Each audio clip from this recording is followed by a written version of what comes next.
Testing, testing 1, 2, 3, 4, 5, 5, 4, 3, 2, 1.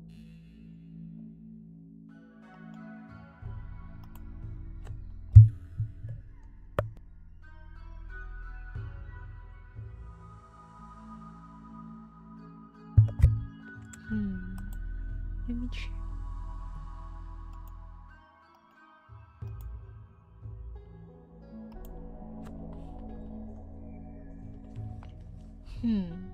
How do I know it's working?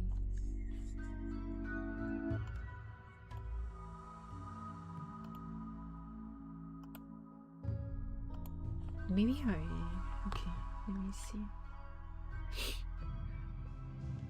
New Connolly.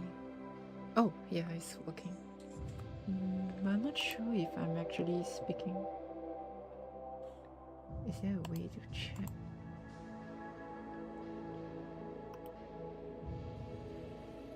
Yeah, I'm actually speaking. Okay. I'm not sure if anyone is here, but yeah, this is my second attempt at live streaming, just to give context. Oh, hey Laura. I guess the chat works too. Yeah, so yeah, to anyone who's watching, this is my second attempt at live streaming. I would like to stream Rimworld because it's a game that I discovered a few years ago and I played with friends, and I do want to get back to playing Rimworld. So here we are. So what is Rimworld? So imagine this like a story generator, a group of like space people. They are like I don't know, they are like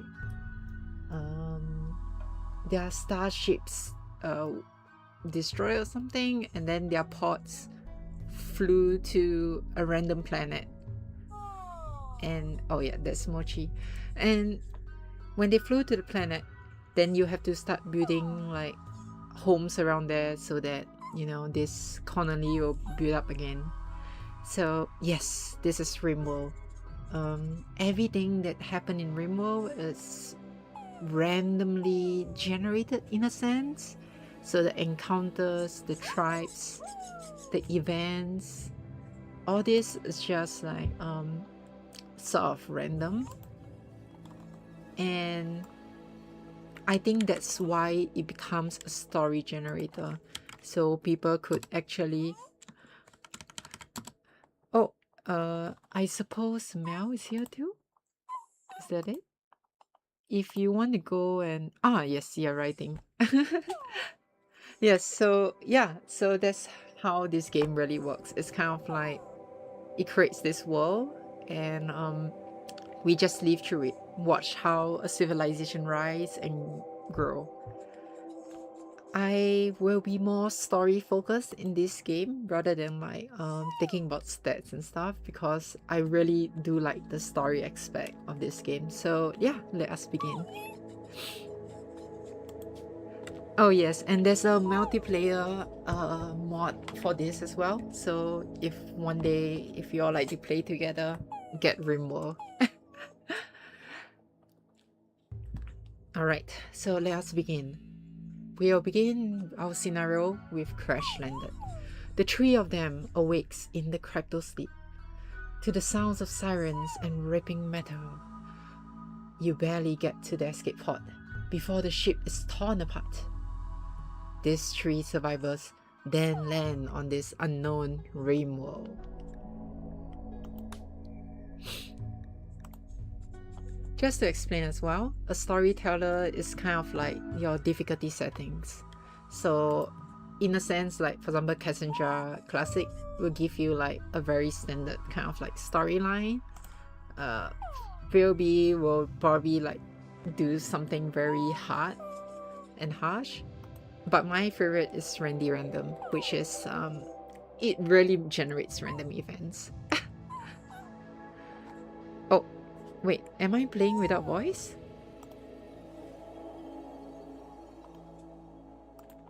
Wait, are you able to hear me?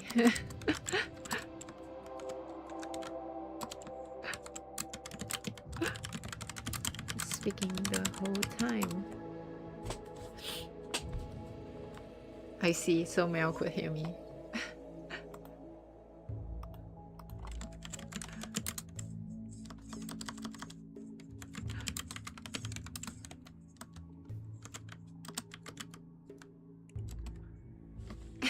No worries, no worries.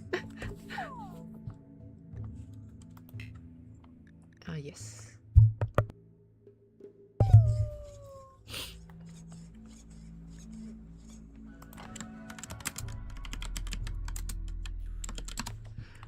Okay, so moving on. Usually I like to play an adventure story because it's adventure, and I usually go with commitment mode. So to explain what commitment mode is like okay, before commitment mode there's this thing called reload anytime mode.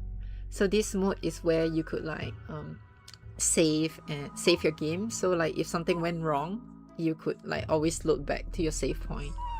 However, me wanting to see the civilization actually rise and fall, the colony, we'll go with commitment mode. So yeah, in commitment mode it's a one-time save thing, so you cannot undo your decisions. So that means permanent death is a real thing here.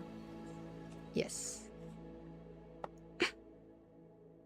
Exactly. Isn't it interesting? Alright, so let us set up the world. I would like to dedicate this world to my pet Mochi. That's good, that's good. And over here we could actually decide how big the world is, whether we want rainfall, the population, and even the factions. So the factions are the ones that actually decide like who you'll encounter. And my weakness is usually the mechanoid and the insects. Like, honestly, I'm bad at dealing with them, but for the sake of this story, let's just roll with it. Yeah, Mochi is doing fine. Can you hear Mochi?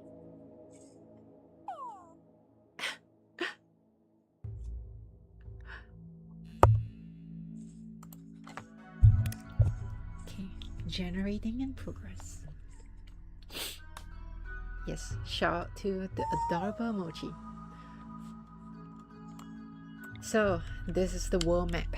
As you can see, the factions are scattered all across the world. Usually I'll go for a world round area because I value food a lot. I mean, the civilization would. So yeah, we could try.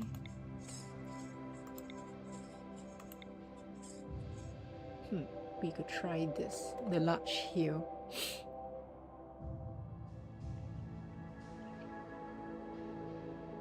Actually, let me think about it. Large hill would be good. They call it the green hell, aggressive animals. Alright, let's begin. So, a thick, moist jungle bustling with animal life, infested with disease. Despite its visual beauty, this is a very dangerous biome.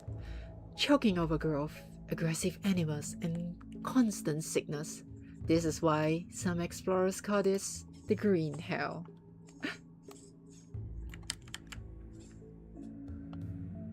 Okay, let's go in. Alright, so next up we are at the character selection area. So over here, even the characters are randomly generated, but we could actually choose what we want. Yeah, you can pause in multiplayer, and you could also like what do you call that? It's pause across the entire game, so you could like play together.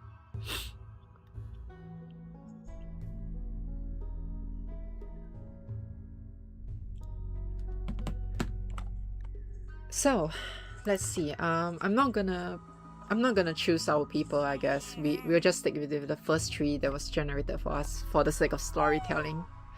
So let me introduce. Survivor number 1 is Wendy the blacksmith. She's probably from young, she's a sheltered child that lived beneath a toxic world. She received quite the education, but don't have any opportunity to do physical labor. So she decided to become a blacksmith instead. You know, she wanted to build up and make up for that physical labor, you know. So as a smith in the medieval world, she gains a reputation, high quality of her work. But she wasn't bad at using swords she forged either. So you can imagine, like, she's good with swords, and let's look forward to it. The one thing I'll say is that she's a pyromaniac, so maybe she started fire in our game, but you know, that is very dangerous, but let's just go with it, you know. Survivor number 2, we have Robin. Robin the Ranger. So Robin, he was raised in an illegal underground organ farm. His body was used to grow organic implants for wounded mercenaries. Though his upbringing has left him haunted, it has given him a deep understanding of the human biology. With that, he started deciding to venture out for more organs in the woods. He tracked the animals and people, following the orders of his clients. He became very adept and he could stalk prey easily. That's why he knows his herbs, he knows his stuff. So this is Robin. Unfortunately, he's incapable of violence, so yeah, that's really terrible, because as we know, a ranger is meant to, you know, shoot and hunt creatures, but he cannot be violent. So this is very bad stats wise, but for the sake of the story, let's go with it, you know. And last but not least, John, age 34, the civil engineer. So John, well, bleeds. He grew up on his family beef farm. He enjoyed working the fields and taking care of animals again. But for some reason, he decided to, you know, become a civil engineer. He wants to, you know, build a safe home for these animals. So he has been like designing and studying rocks. It sort of keep his mind sharp at all times. The interesting thing about him is that, well, he really likes chemical recreational stuff. So yeah, it might not be a good or bad thing, but yes, these are our survivors that gonna land on the planet. Yes, we are gonna live on the mountain. And a pyromaniac in the forest. Yes. Let's find out.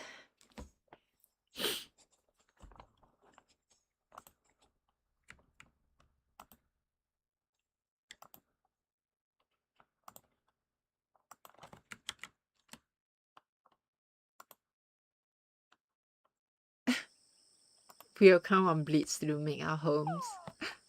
The three of them awake in the crypto sleep.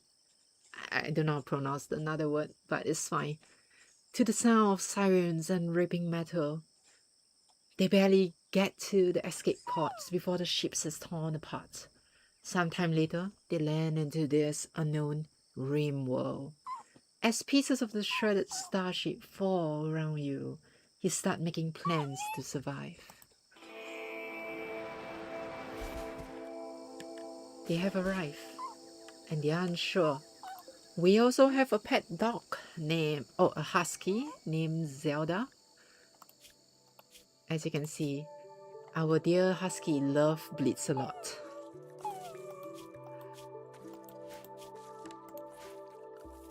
So, our adventurers decide to firstly, you know, find a place where they could live in. But where would be a good choice for them? A river is found cutting through the center of the area. Rhinos could be seen in the corner. And here are some hills with some strange structure in them. Where would be a good place?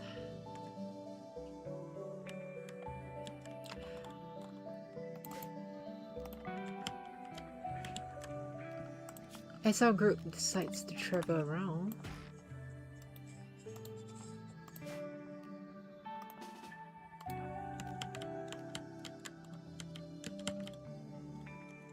we then notice that the group is going upwards to the north. Why would they be doing that? I wonder.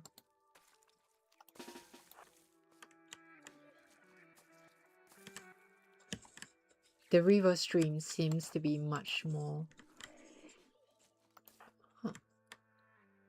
going against their movements. It sounds like a great deterrent to whatever is coming. As you can see, there's a geyser at the bottom. It possibly could be their future power supply, but we never know. All I know is that our adventurers found their way to an abandoned building. In ruins, of course.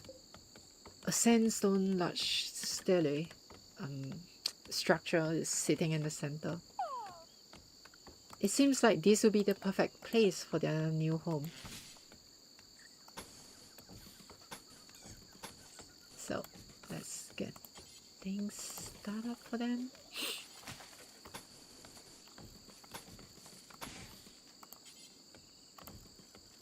Would they manage to build their home in time?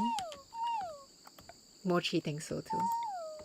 Me wanted to read Stele as well. Oh yeah, sure. Yeah, honestly, I have no idea. This is a tall, thick slab with engravings on the sides. It has been used since ancient times to memorialize individuals, battles, and other important events. Something big must have happened here. But we not know. The only thing we could do is to upgrade it.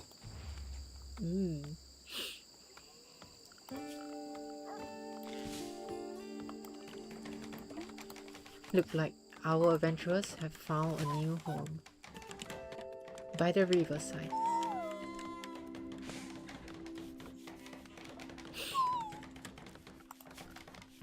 Before that, every home requires what they call a bed. We need 3 beds. Wendy has been vomiting on the way here, wondering what's going on with her. Hopefully it's nothing major.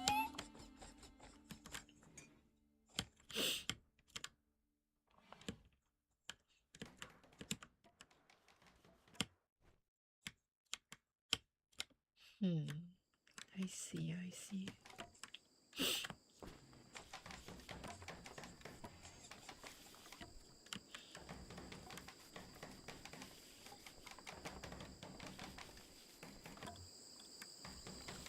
And yes, let's build a bed for our later husky as well, Zelda.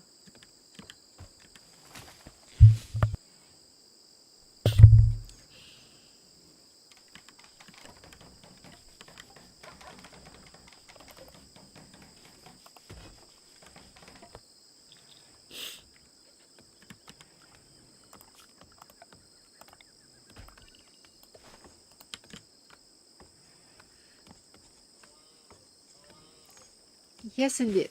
Welcome to the live stream. I'm trying to get some, what do you call it? Get some... No, I have no idea. But yes, welcome to the stream.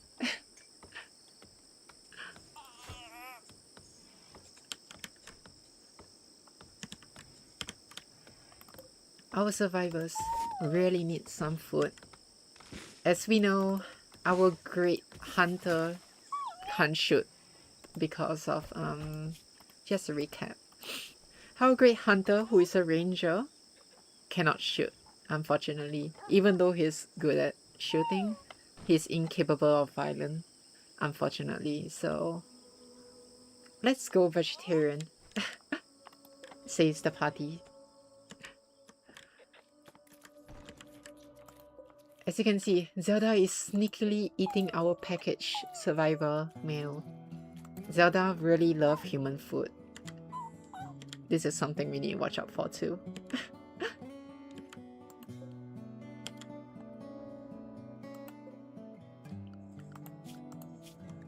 So before I go on with the game and fast forward, I would also add that there's this thing called priority, which is like a place where you could like assign jobs to them and tell them what to do. Normally firefight will go 1, patient, because they put out the fire, they have to make sure that things will be like cured faster and so on. And because we have a pyromaniac, so yes, fire will be a very scary thing here.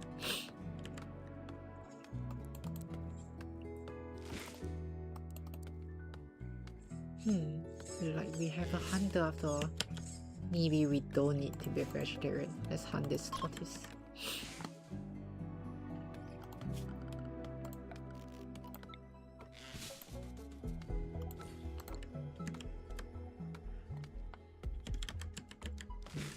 Oh, none of them has any weapons equipped.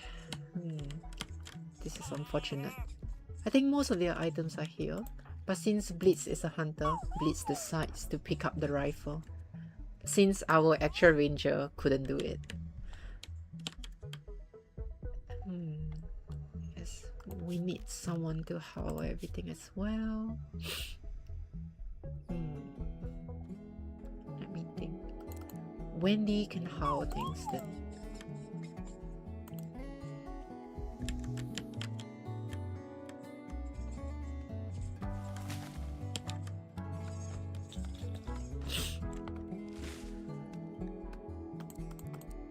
The only problem is the cook part. Apparently none of them is good at cooking. It's really unfortunate. But Mochi thinks that the colony will survive, so we will be fine.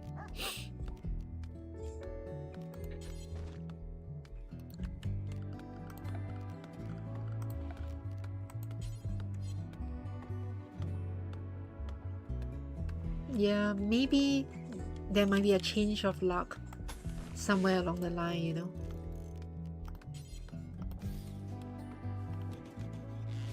Anything can happen.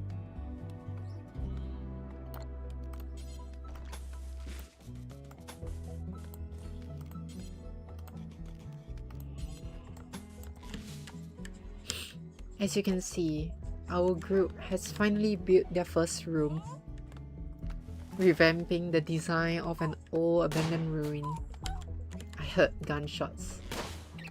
Apparently Blitz is hunting down what it seems to be a tortoise. Will Blitz bring back food for the party? I guess yes.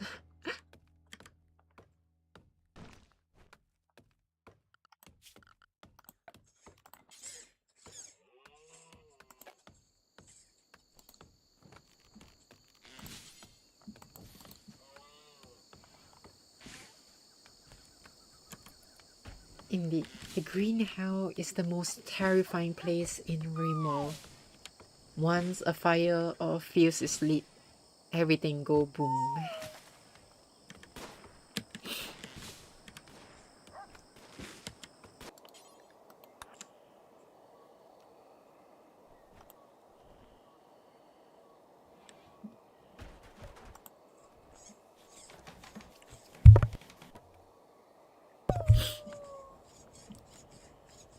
Oh, did my live stream disconnect? I had a notification earlier.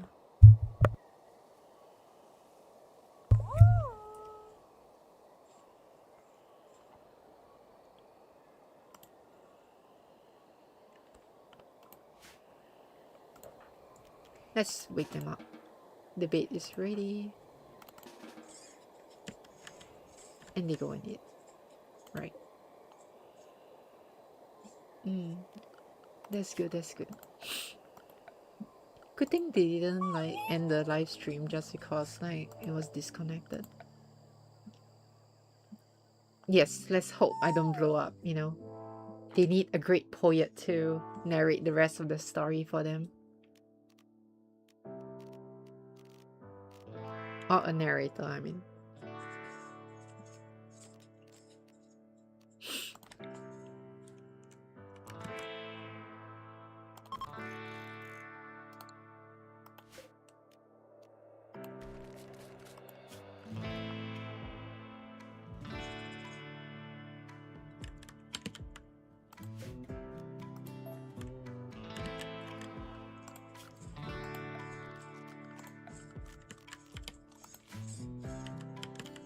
Everyone have awakened to the very next day.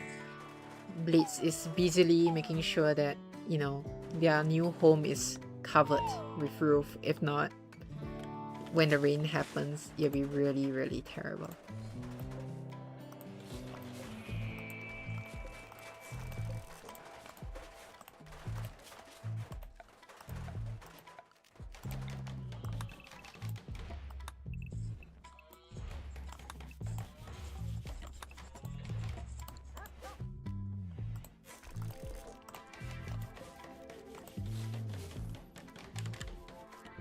The baits are ready as well.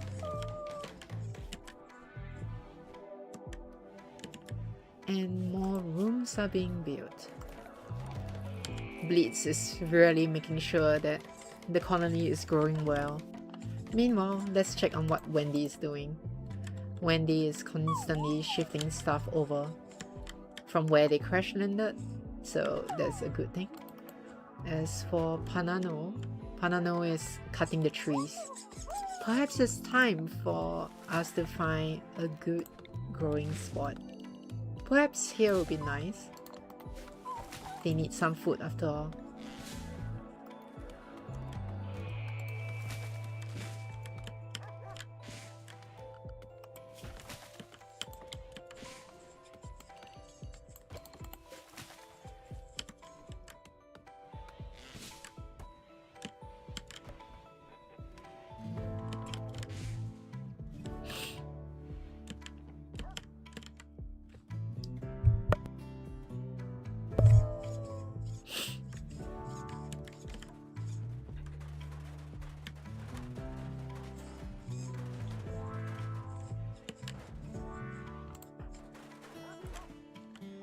I wonder if our team has some weapons to protect themselves with. There's a gun as well.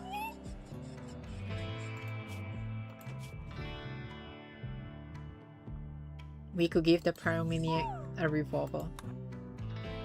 Where are the cartoon animals? Right, so let's talk about the animals in this world. We have, oh wait, before that, we have a war merchant coming over. A caravan of the Garubanbia people are approaching. Well, they are war merchants, so they are carrying like giant elephants and probably having like weapons on them and stuff. Most of their people seems to like being masked. I wonder what brings them here.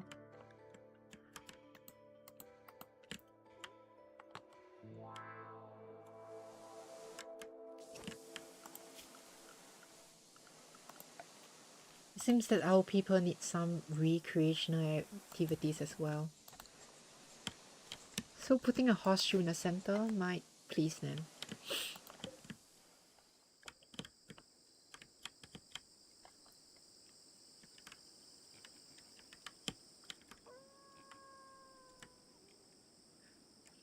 Yes, they are definitely not here for war.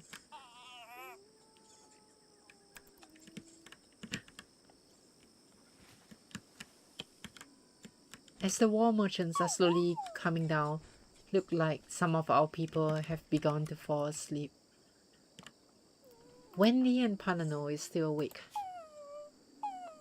But among the two,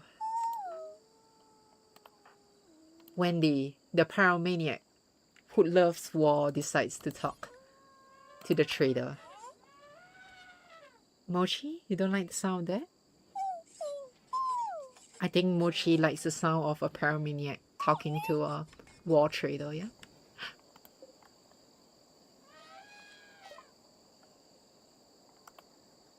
There we go. So, the war trader has suggested a bunch of things. There's food, there's a bear, there's walks as well. Walks are like wolf of this area. And lots of weapons. Wendy, who loves swords a lot, I mean, she probably want to make her own sword at some point. Probably find that she would definitely want to buy that knife over there. Perfectly normal. Wait a minute. No, we actually have a plus steel knife. Wendy, being the blacksmith, decided maybe not. You know, save the money. What we really need is some food. Food that can keep us long. Unfortunately, they seem to be in a bit of a trouble. They don't have enough money to give to them. It's a very tough decision indeed.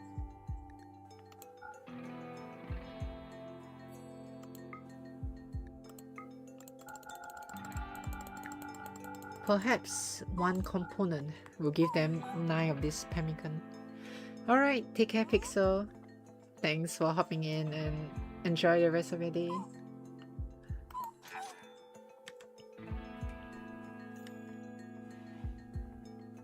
Getting some extra food. Wendy decided to equip the knife because we never know. Maybe it might be very handy. She is, after all, good in melee combat.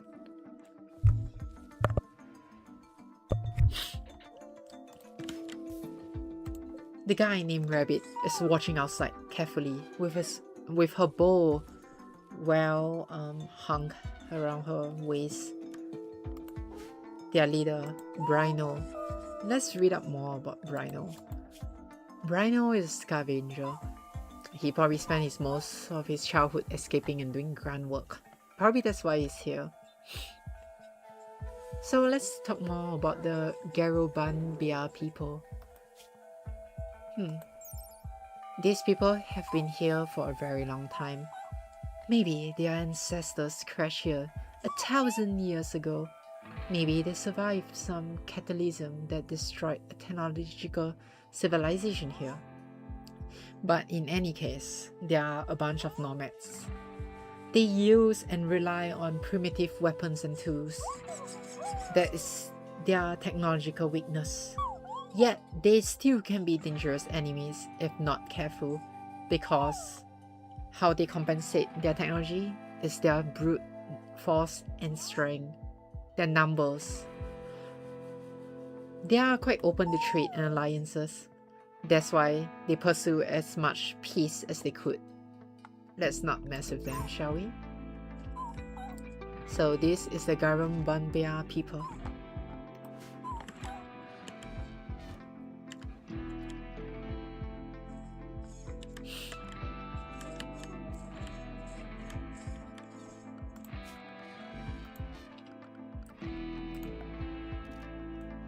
Before long, Parano was thinking like, we need some table in there, you know, so let's get them some tables as well.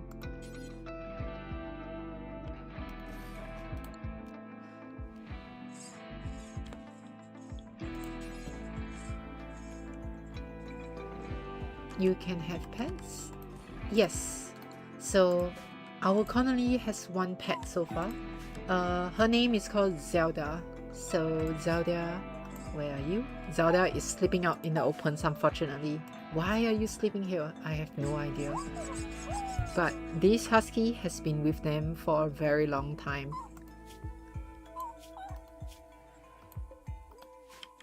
There's also more pets, so you could have an elephant as a pet. A wolf, or we call it walk here. Also, welcome to the live stream, yeah? Oh, Zelda is too large. That explains quite a lot. Perhaps they need a bigger one. An animal bait.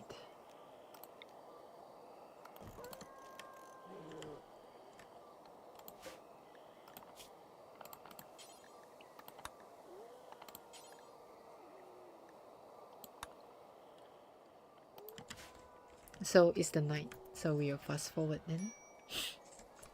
As you can see, well, our colonies are shivering. It's apparently the cold season, about like 4 degrees Celsius right now. This is a really bad sign. They need some clothes.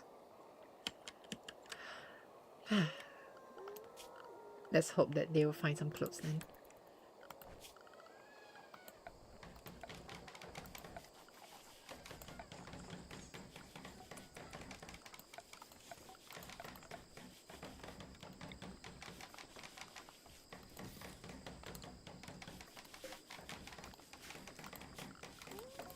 Given now that we have more rooms, we could place one of them here.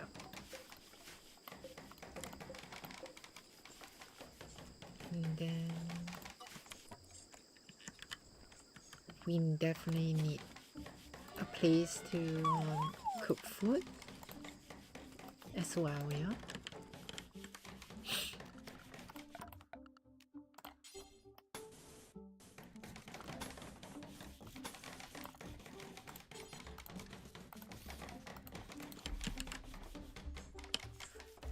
A new room has been set, but Blitz is busily setting up the wooden dining chair. Obviously, they will need some nice chairs to enjoy their meals together. Even Mochi thinks so.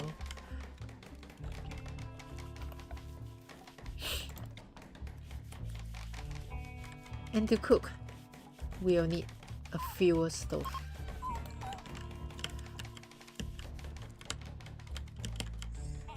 Before we could do anything.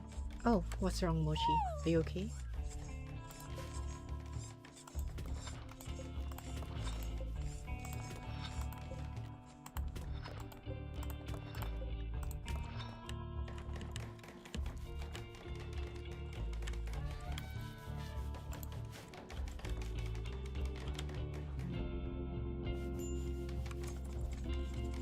Oh. Apparently they need more defenses. Apparently pirates are coming soon. The colonies are scared. They heard words of the distant stars. Pirates, most notorious around this land. At least that's what the Garo Banbea people have been telling them. Perhaps we could look a bit about these pirates. They heard stories about the Missile Team, a loose confederation of pirate gangs who agreed to mostly fight outsiders instead of fight each other. So basically they're like a pirate union of sorts. They don't sow, they don't build, and they rarely trade. Driven by a blood and honor culture, they value personal strength and ruthlessness. They enrich themselves by raiding and robbing more productive neighbors. Indeed, they are quite the hostile faction. A truly terrifying nation indeed, known as the Missile Team. Led by the boss, Skyer Lonel. No idea who is that. They kind of carry gunpowder weapons around. Very dangerous indeed.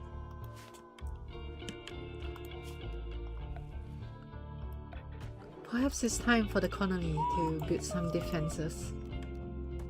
However, we are lacking of cloth. Perhaps a barricade would be much of a better choice.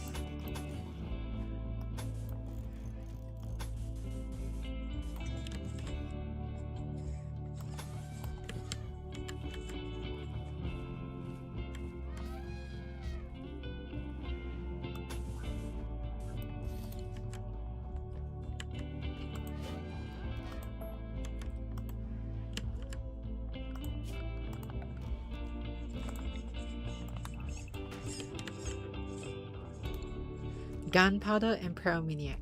Indeed, indeed. Perhaps it will work in our favor and the pirates explode instead. Oh, seems like we have quite a danger indeed. A mad rat. Out of the blue, a rat had gotten angry. It became a man-hunting rat. Just to explain what a mad rat is, yeah, it's kind of like they are infected with some sort of disease, like rabies or something, and they start attacking humans. So yes, a mad rat is on the loose. After hearing about the mad rat, everybody started running indoors. Paneno, who can't fight, hides, even though he's the hunter.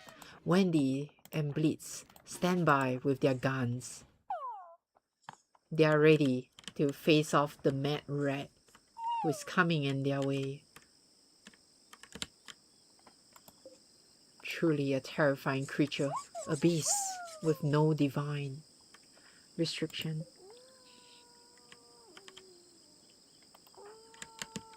Perhaps our allies of the Garubanbia people would fight against the madness. That madness, it might spread. That's why it's dangerous. It's a disease. At least from what I remember. The old tales doesn't say much about these lands. Yes, the Garubia people are moving.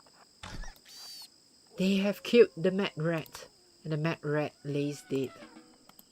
Perhaps we could actually get the food from the mad rat.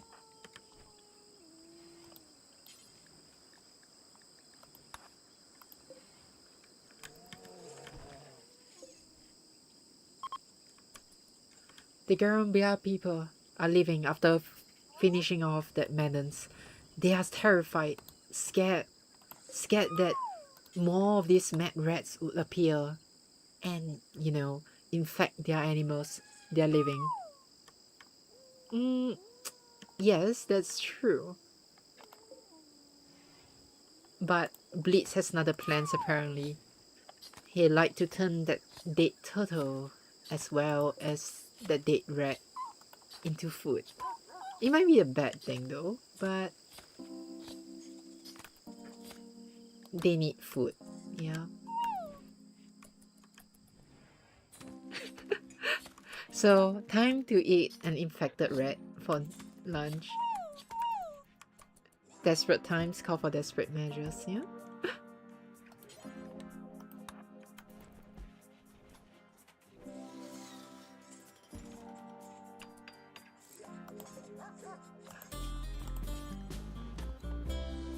Let's see. I think we could make simple meals as well. We need at least 10 simple meals.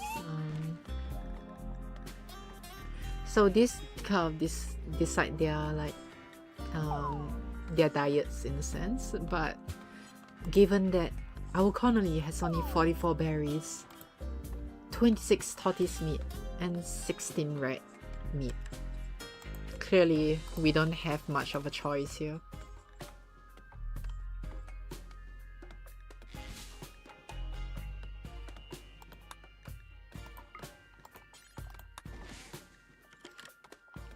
I would like to have Blitz with basically barely any cooking skill, an utter beginner at cooking, to finally prepare some food for our survivors.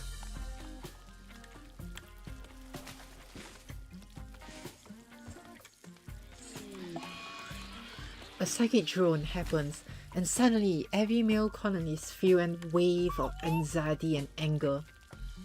Just to explain, think of it like there's a satellite or the station or the machine somewhere that is firing.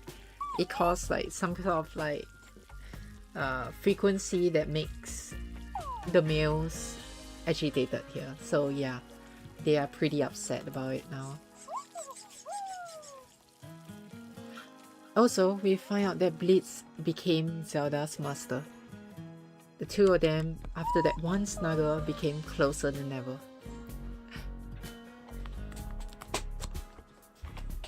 Oh, that's nice.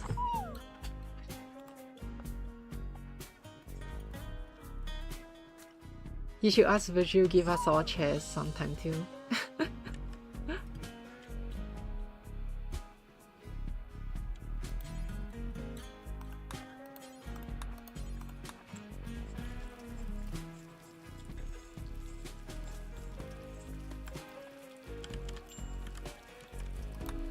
So we have low food as well. Unfortunately, if I'm not wrong,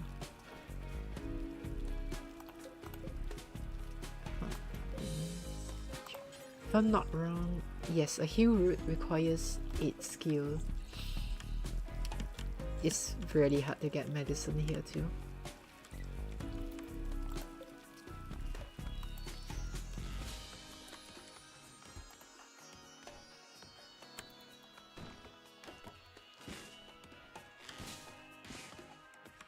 At least our colonists finally have some food to eat.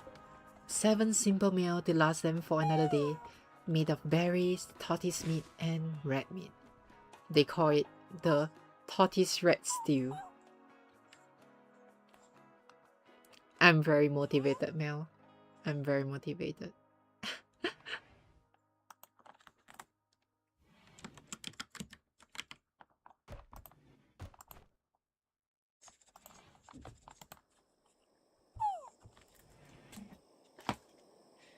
Mochi is tired, so I will put Mochi to bed first, yeah?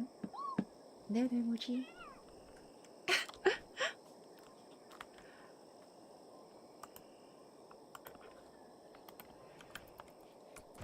As you can see, Panano has been busy and relaxing socially.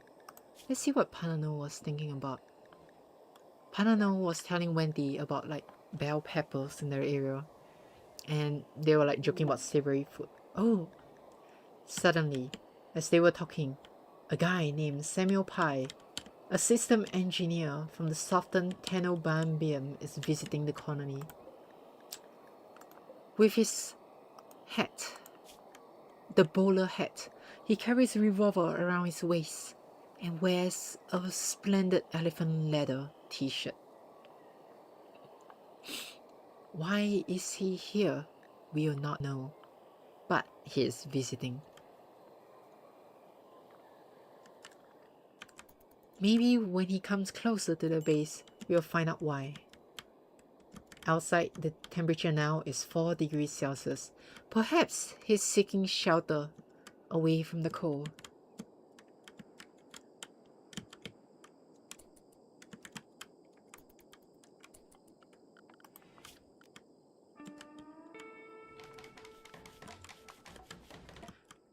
As Blitz was busy setting up their kitchen, he then saw Pie walking in from the distance.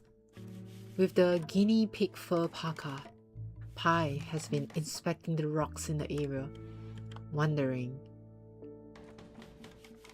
Oh, the internet disconnected? Oh, I'm sorry.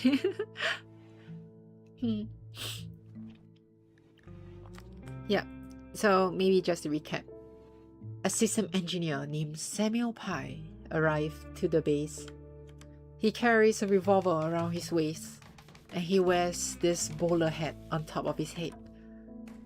He seems to be visiting, probably to take shelter from the unwavering cold out there.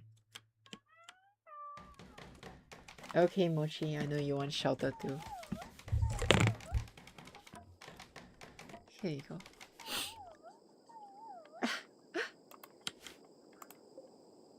He's waving his revolver around. He seems to be uncertain about something.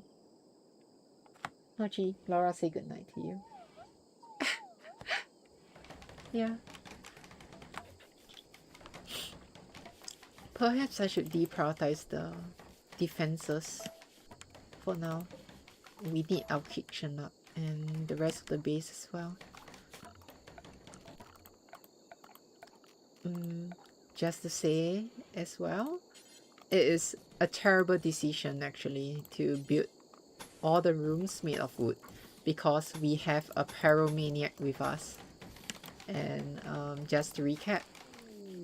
Oh, a breakup. Oh no. Turns out Blitz and Wendy were dating.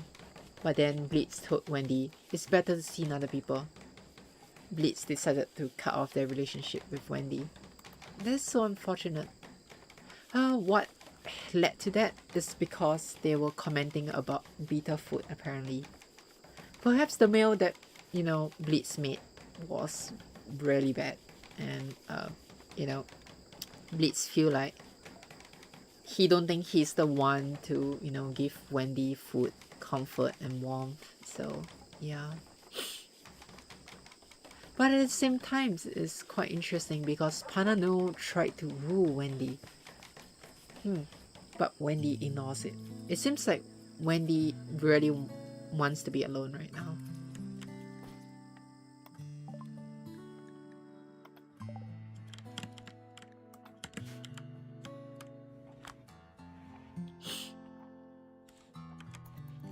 Oh, it's your side?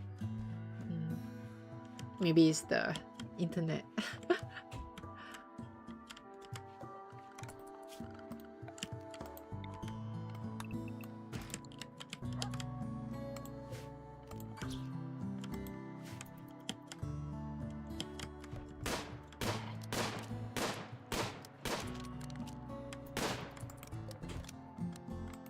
Let's see.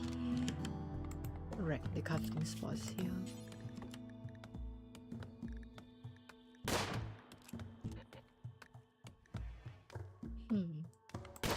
You know what? We could have a few bowls as well. Give Wendy something to do. Oh, apparently Wendy is feeling down at the moment. Let's find out why. Wendy didn't have a good sleep. She was soaking wet. She ate without a table, slept in the cold, and of course she broken up with Blitz. That's why she was really... she felt like garbage. Yeah.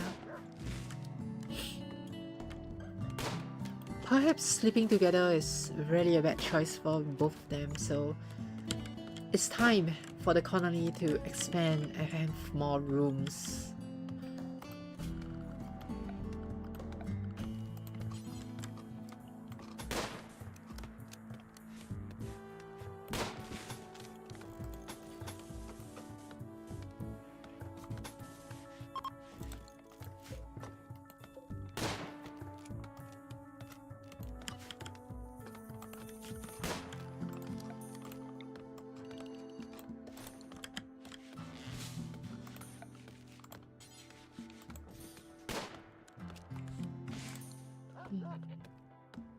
Let me think this through.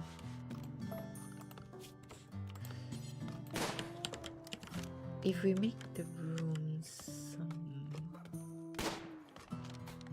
I have an idea.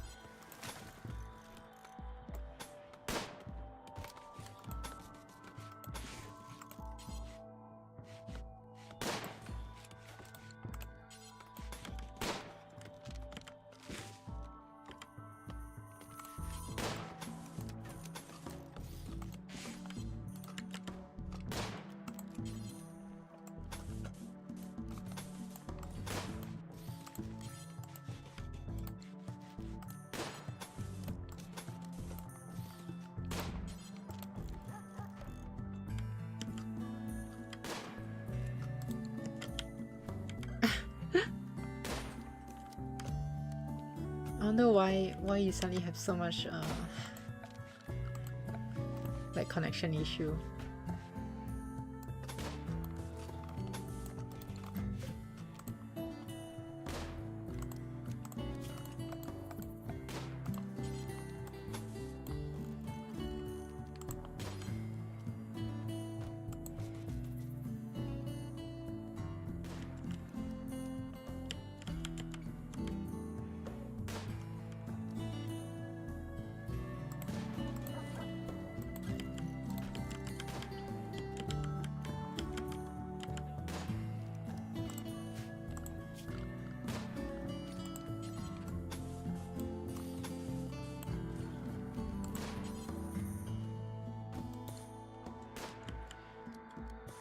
Ideally, this stockpile area, I want to move it in the center here. At least with all the other bunks, I guess.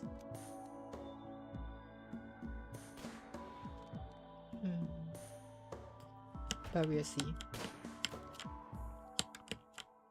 Apparently Blitz is out there hunting instead of building the base.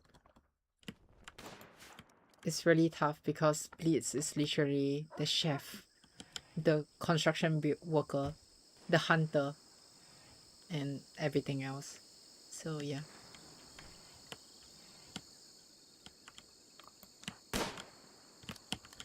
As you can see, the tortoise is escaping, fleeing for its life.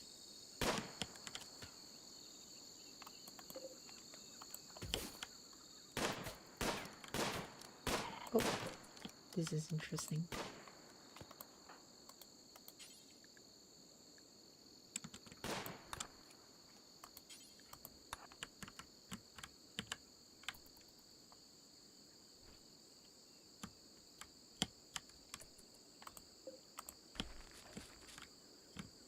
It's quite interesting because Blitz came across a dead, I don't know what you call this, but it's kind of like a peacock, I guess, a flamingo. I'm not sure honestly, but it's some kind of bird, which makes it tasty to eat as well. Yeah.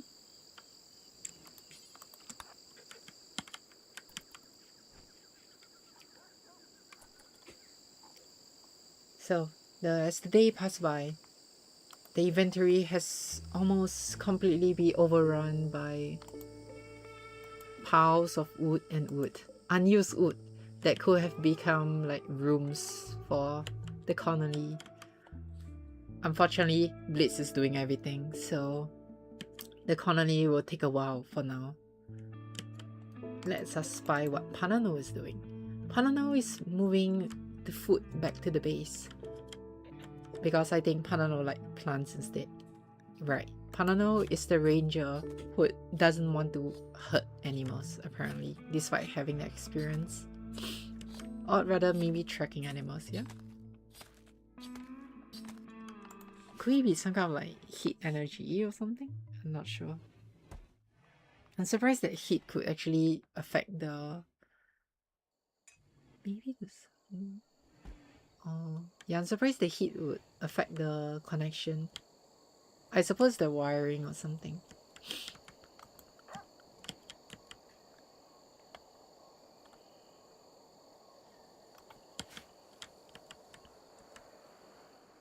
Blitz is out there hunting again, so let us follow Blitz. Blitz is hunting down the tortoise that got away from the last time.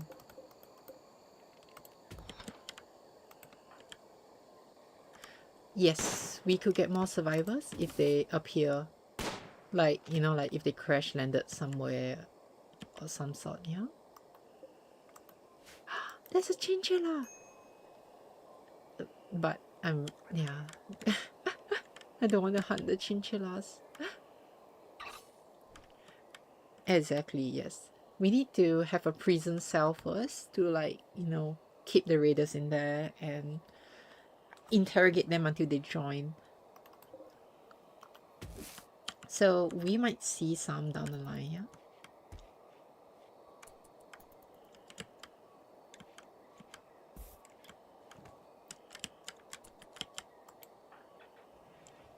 Oh, and our colonists finally went to bed. Even Zelda is sleeping beside Wendy now. I guess because Zelda found out that Blitz, you know, broke up with Wendy, so Zelda cares more for Wendy and stuff.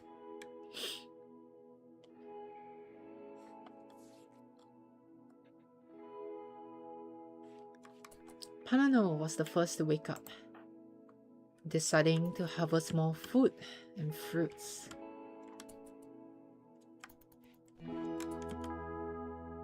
It seems that we ran out of food again.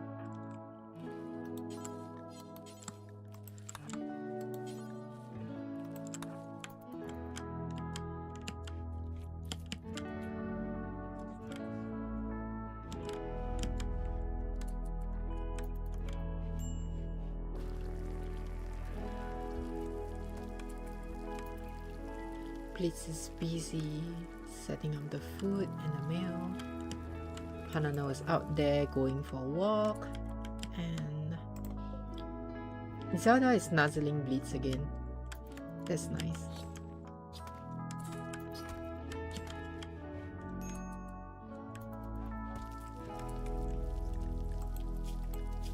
The one thing about Zelda is that I wonder if we could change the food.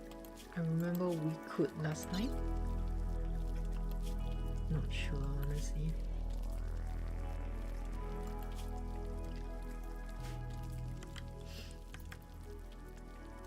Look like Samuel is gone.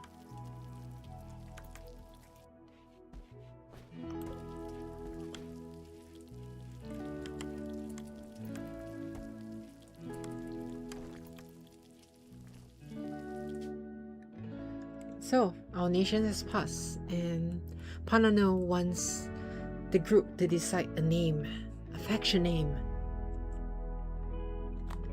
And then, the question was, should we be called Hadalu wa Nan Patisan Nation? Quite really a long name. So, you know, how about Mercy Nation instead? Just like Mercy Settlement. The Mercy Nation welcomes anyone to come in and stay, and they give people a chance. So this settlement is now called Mercy Nation.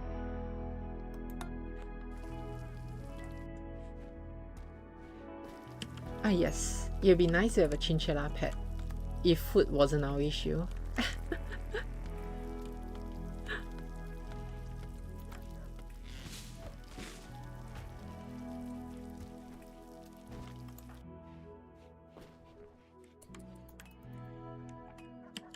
Now the weather is back to normal, 21 degrees Celsius out there.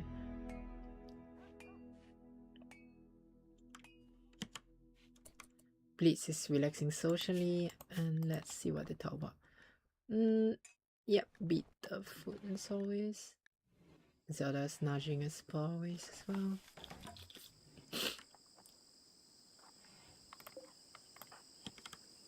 Personally speaking, I think Blitz, you should focus on these walls instead. Close up the kitchen, you know.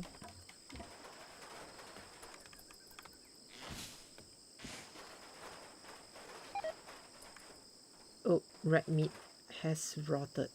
That's unfortunate. A lot of this food was spoiled in one day. Bird meat. Yeah. We should do something about that.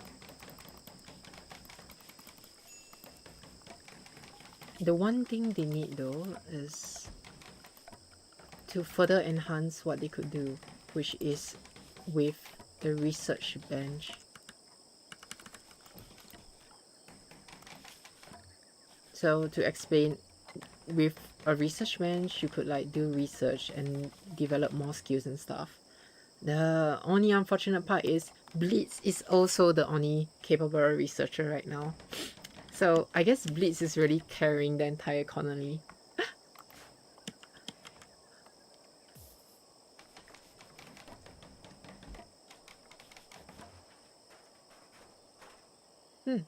We got one of the rooms ready.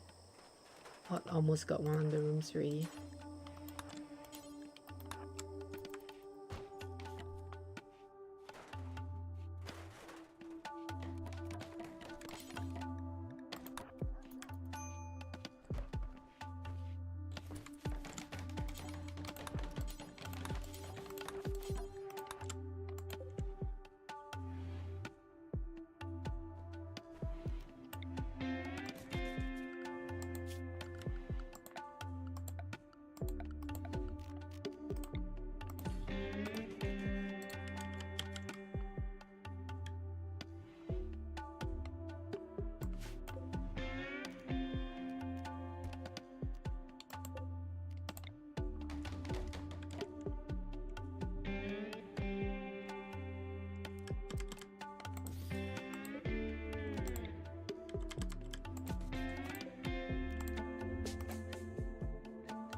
Perhaps we could move the research bench inside the building instead, as our crew sleeps for another night. It's still a long way before they could actually be an actual colony. It's really a long way to go.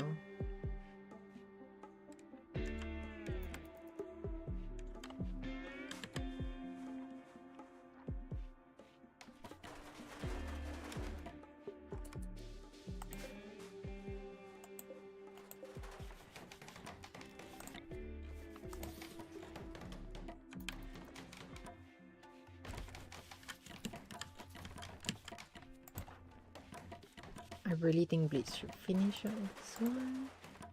There we go. The bedrooms are almost done, and they're soon going to have their own bedrooms in a sense.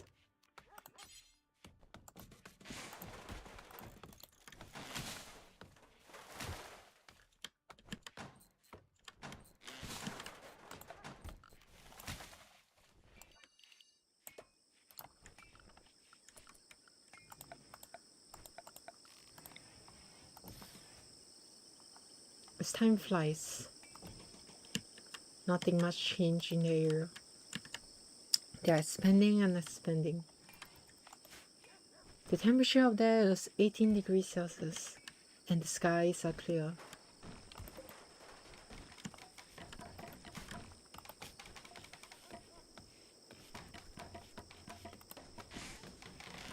Oh my.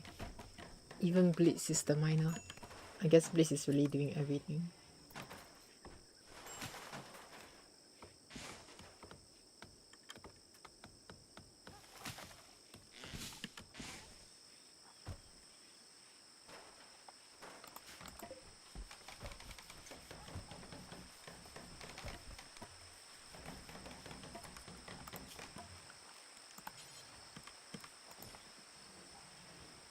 One thing for sure, we definitely need another colonist that can actually help out with the work.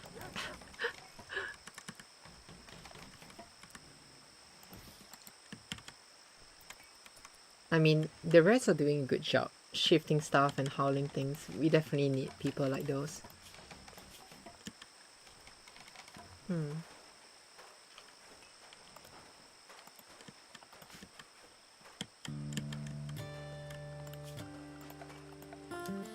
Perhaps we should make use of Panano's skills instead. Panano is a farmer, so if we give him more plants to work on at different timing, we could actually get a wide variety of plants to use from. Let's try corn, and let's have rice again. Yeah. It really depends. It lasts as long as the civilization falls, or if we get off the planet, which we haven't reached that stage yet. Yeah.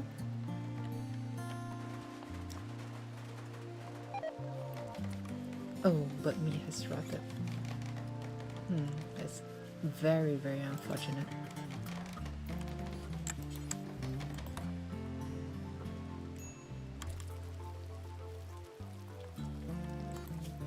Now we have the research project. We need some way to give them stuff. And usually, before many things, it would be nice to actually have geothermal power. The reason being because it's the most,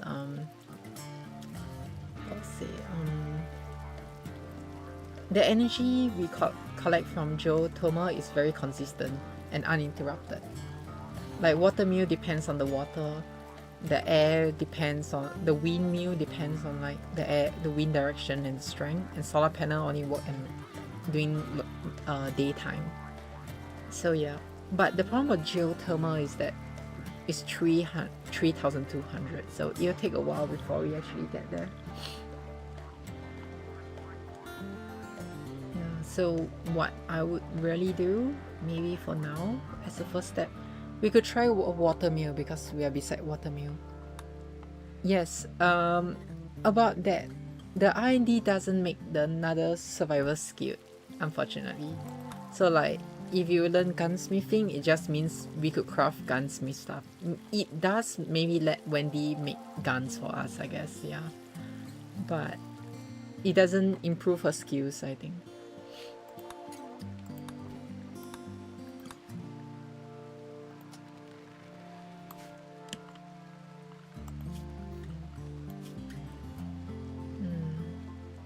We could make Panano the researcher instead, even though Panano is like one research, I guess. It's better than nothing. We cannot make Blitz do everything, yeah.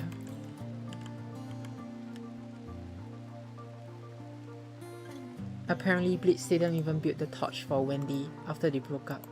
It's really unfortunate.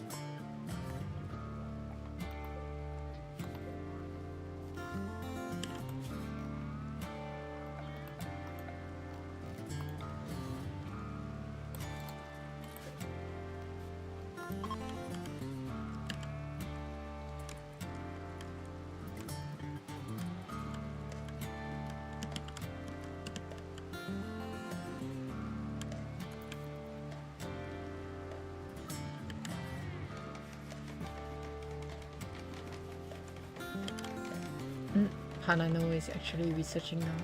That's a good sign. I would like to actually move my stockpile zone to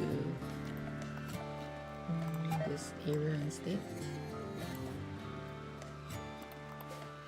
We already have one here.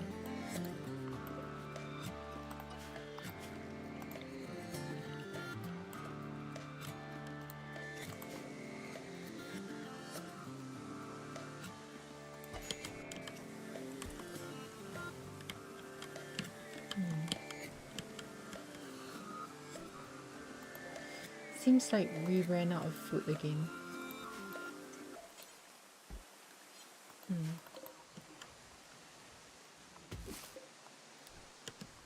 69%, which we did wait a bit longer.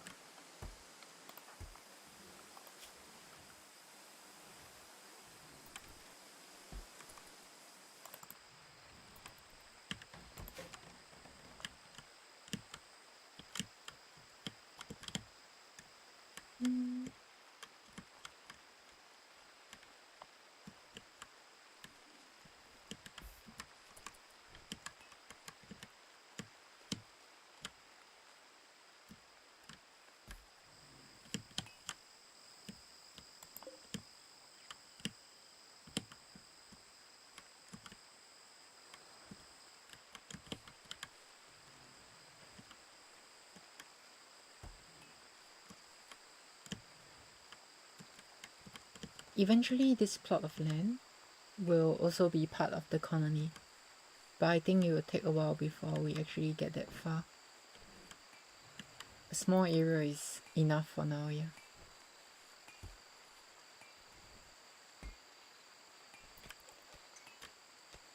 Until we have more people.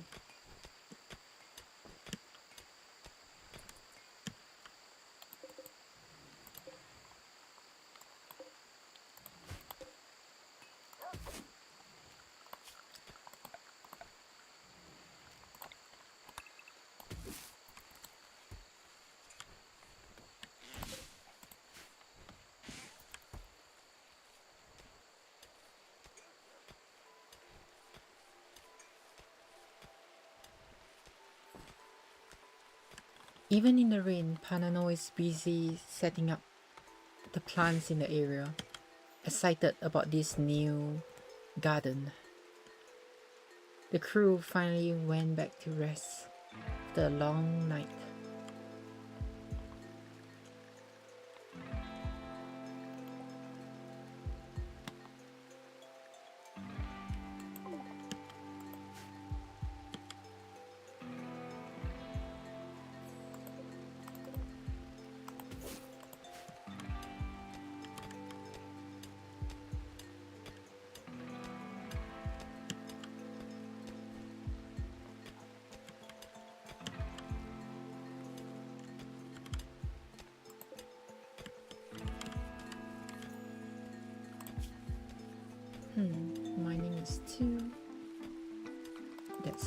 Okay, we need to increase cooking.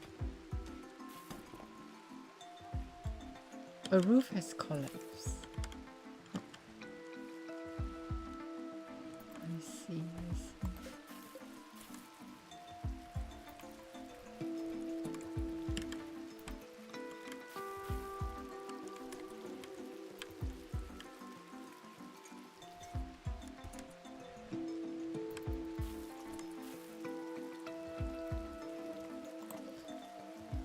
Let's see if Wendy is up for the job of cooking.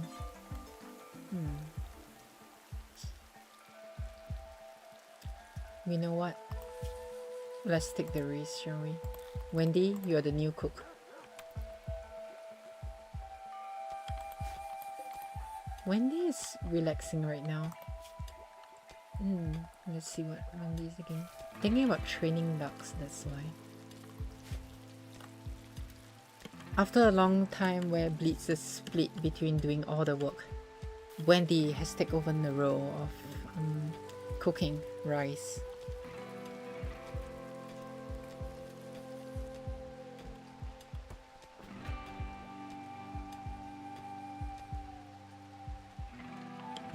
Panano becoming the researcher, and Blitz the construction worker. Suddenly, a person living among the wild animals wandered into the area. Her name is Goda.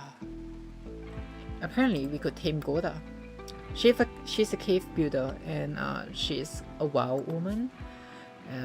Volatile, fast learner, pessimist. Pessimist is a bad thing because, you know, always negative about life. But the one thing that caught my eye was mining and construction.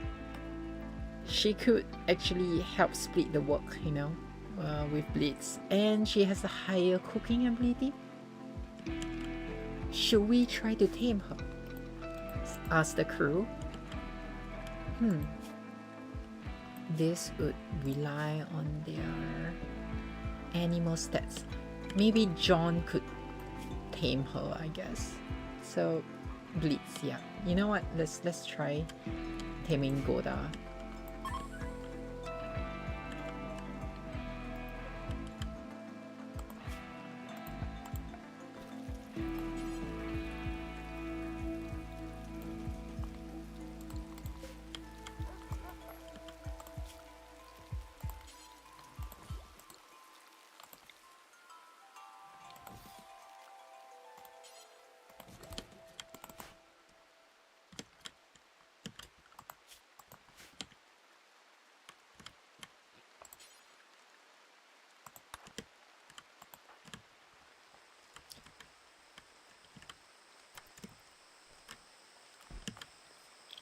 Blitz, hearing about the wild woman in the corner, decides to go and tame Goda, the wild woman.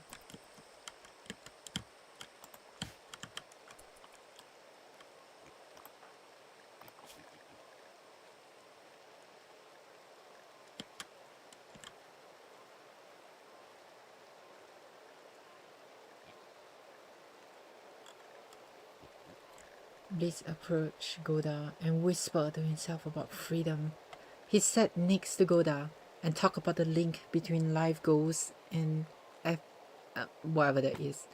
Talking about knuckle dusters and how it brings about freedom.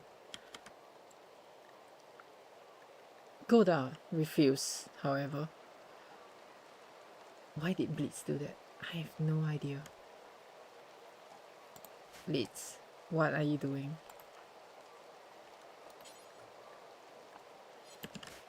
Unfortunately, Goda refused Blitz advances, so Blitz is returning to sleep.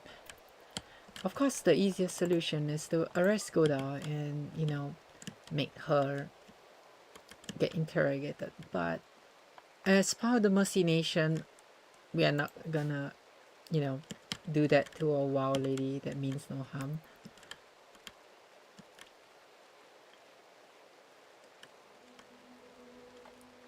Soon the nights passed, and then another day was born.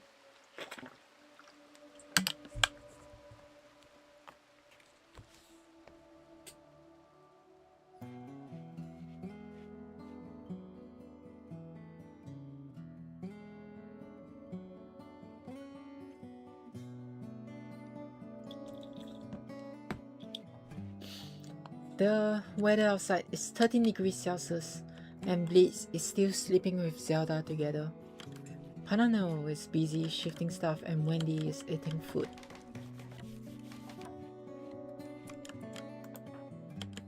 The big question is, would Blitz finally invite Goda tonight?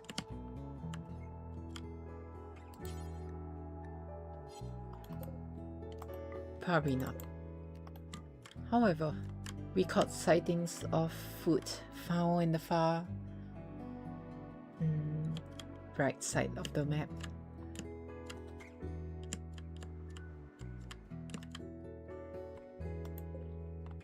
A panther.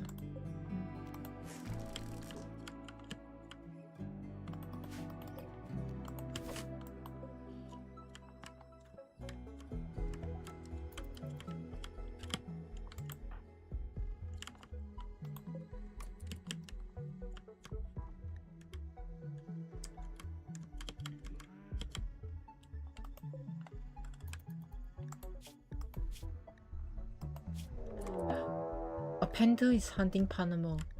This is a bad sign.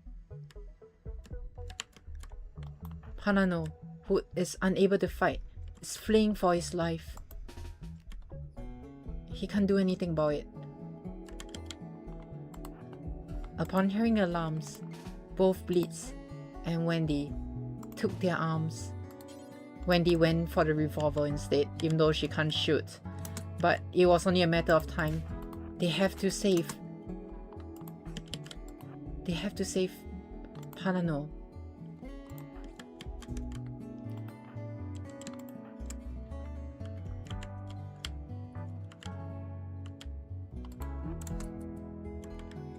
Will they make it in time? Panano, no.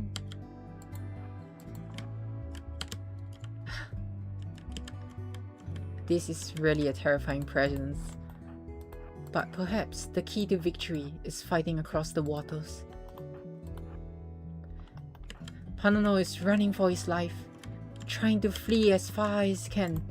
Blitz and ready, stationed by the river, ready to fire.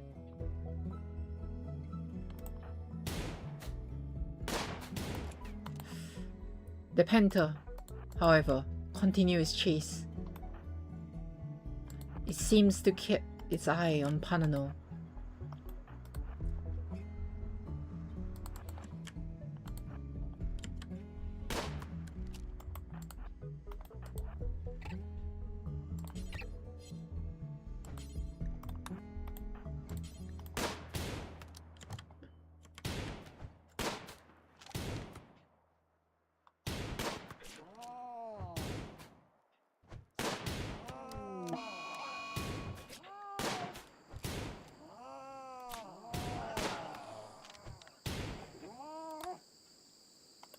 In retaliation, the panther is finally killed, and the turtle is safe. Unfortunately, the turtle is badly injured. Panano, scared out of his wits, went back to hunting. Yes, it's either Panano becomes food or not, you know.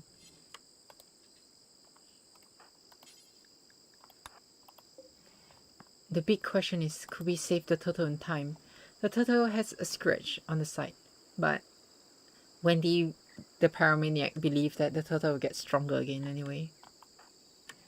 I'm sorry about the cat.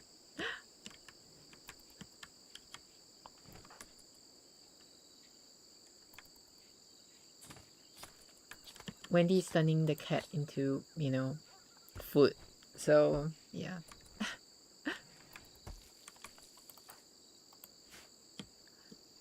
Let's see how Goda is living.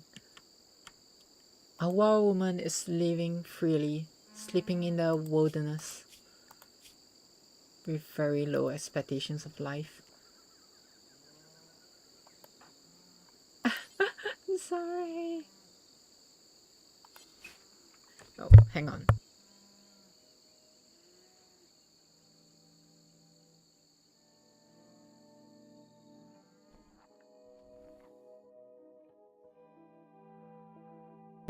I'm sorry about the interruption, but I have a new guest with us. Sharo, say hi.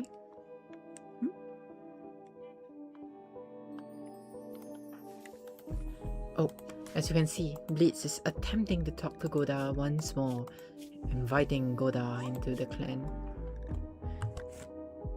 Blitz made calming noises to Goda and commented about fear, showed no fear and anger.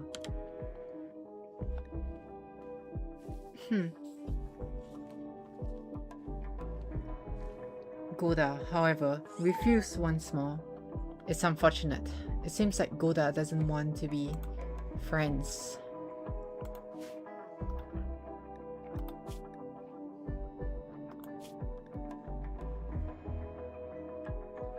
Advice? Unfortunately not. The wild woman wants to be free and live with the birds. Hence, she remains in the wild. Even Sharo thinks so, right?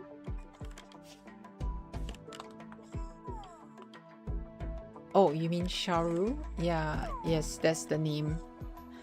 I'm surprised that the chat actually auto-translate your stuff. I kind of like look at the translation version. Is there a way to like disable the translation?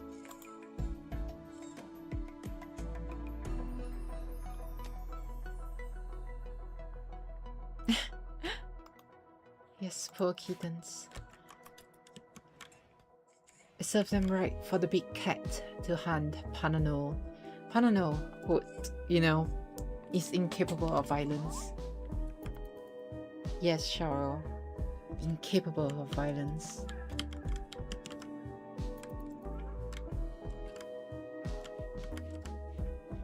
As another night passed, it seems like our colonists have been sleeping peacefully.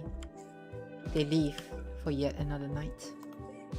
But what brings tomorrow?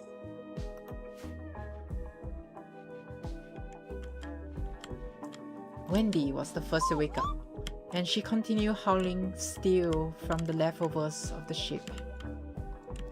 Apparently there's too many things on her plate. Panano is playing horseshoes.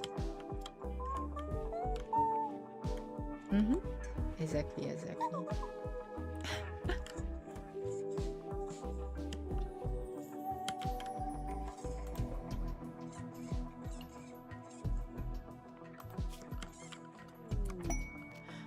An ambrosia starts sprouting in the area, which is a good sign. They will grow really, really delicious fruits.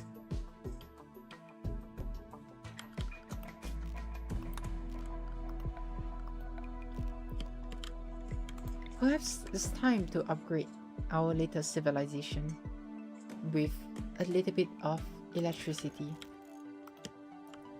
And a windmill, of course. You think so too, Sharo? That's good.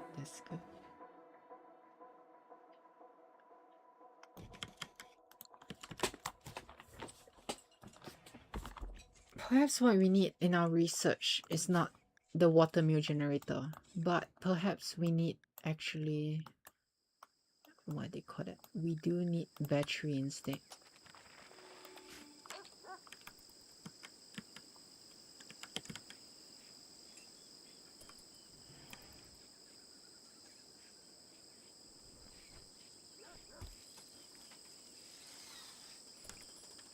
Seems like our colonies has been running out of wood as well. It's time to chop more trees in the area.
Seems like our colonist has finally got some power supply and power source.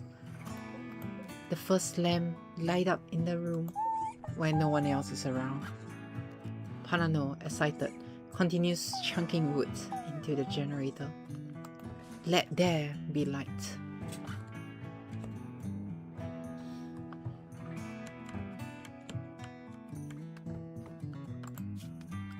Perhaps the next part of their plan is to have lamps in each room.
Let us check on the wild woman Goda once more.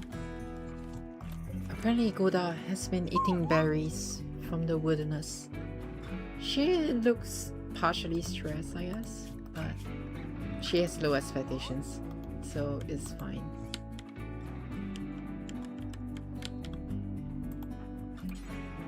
It seems that Blitz hasn't stopped thinking about Goda as he attempts to talk to her once more. That's right, Sharo. Blitz start talking about beets. Maybe beets are very tasty in the colony. And he made calming noises. He offers some berries as well. He sat patiently near Goda.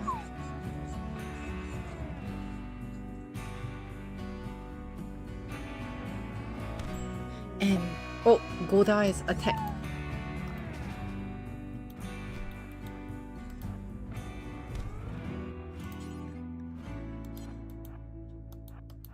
This is bad.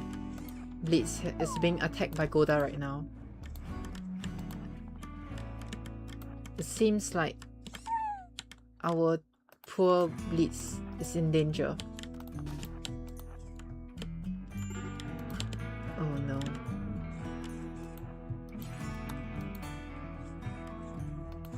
Blitz needs to be rescued. This is unfortunate. Such a terrible event. Our rescue team is on the way. Indeed. The scariest thing is that Goda is on the hunt. But we need to rescue Blitz first. You heard that right. Before anything else, we need to change this to medical. The plan is that Panano will pick up Blitz, and Wendy will handle the human attacker. Will we make it in time? Stand by, Wendy. The enemy is here. There we go.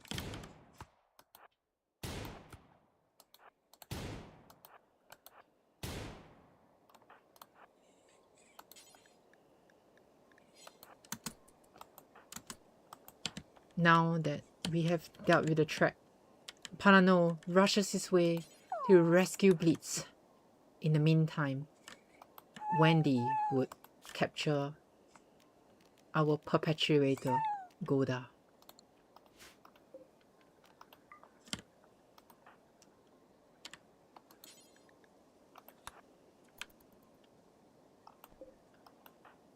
The biggest question is, will Panano make it in time to rescue Blitz? It's the most life-threatening decision after all. Panano, our doctor, is worried.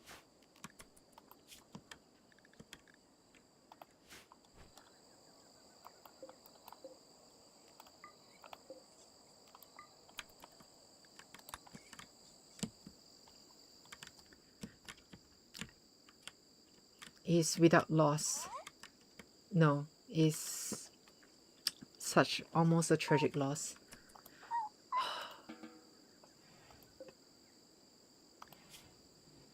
The main thing is that Panano need to help Blitz and Goda recover.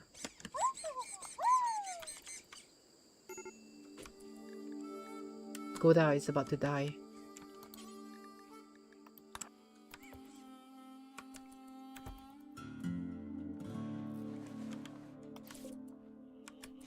Will Goda survive after all this?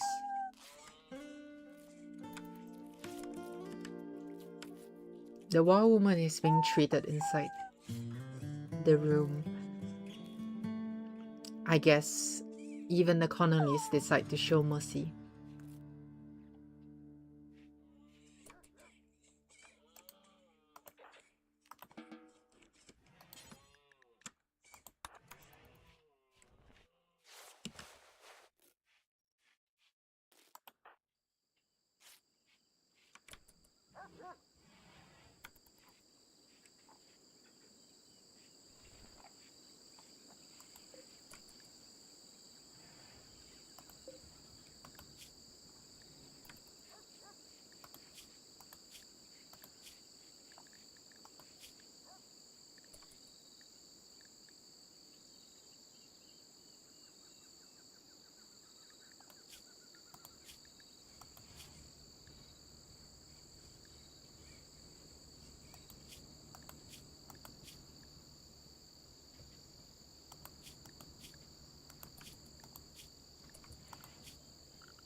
It seems like there's no way to recruit Goda as well.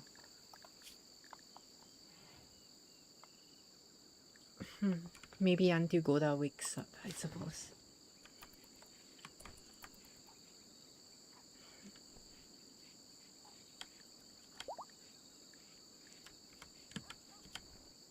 Blitz is finally able to walk once more. But that battle was truly traumatizing. You think so?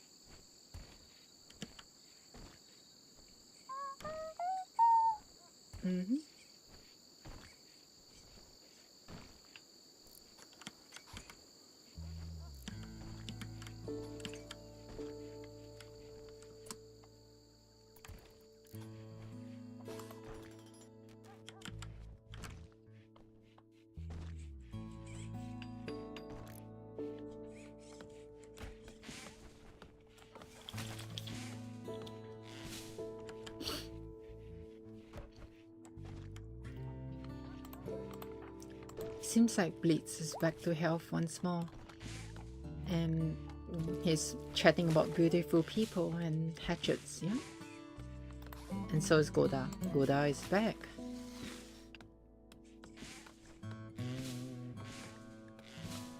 Full of mercy, yes. We won't really execute people just because they attack them, yeah.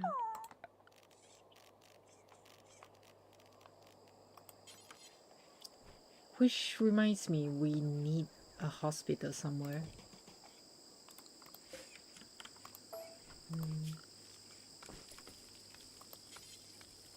Maybe some treatment bed here would be nice.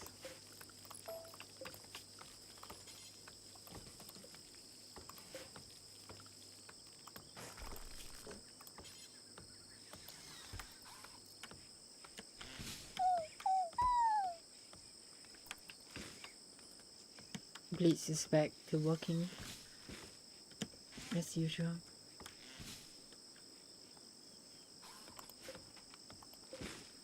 Now the biggest question is whether we could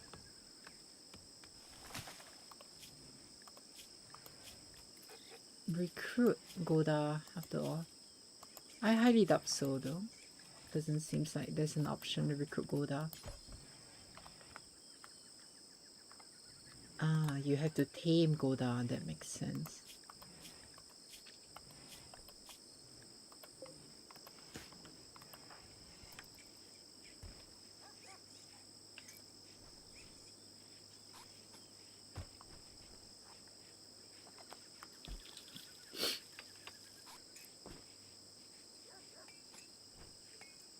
with Bleed's injury, especially on the knuckles and hands, he's like blindly setting up the wires, making sure that the base has electricity alright.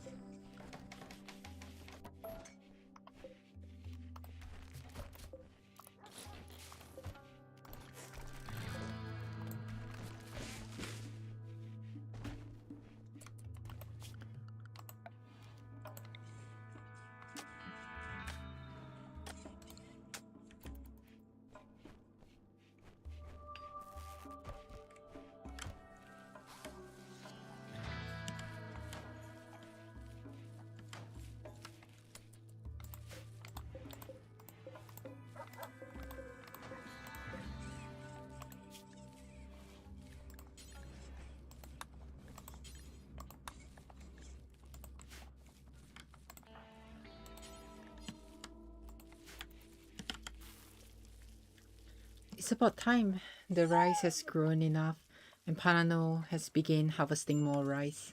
Wendy is making more food. And Sharo is getting excited once more. Goda is still recovering in their base. Would this wild woman ever be tamed?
It seems like the taming fails once more.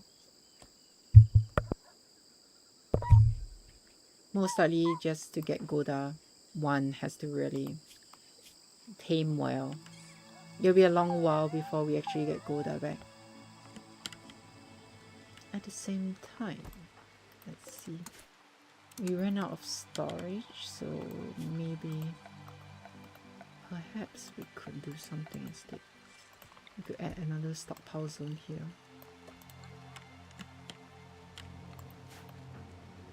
Let's see. Blitz no longer has his weapons, so his weapons should be in the spot where he was badly hurt. Was it? Oh, Wendy got it. Wendy got it. Yeah.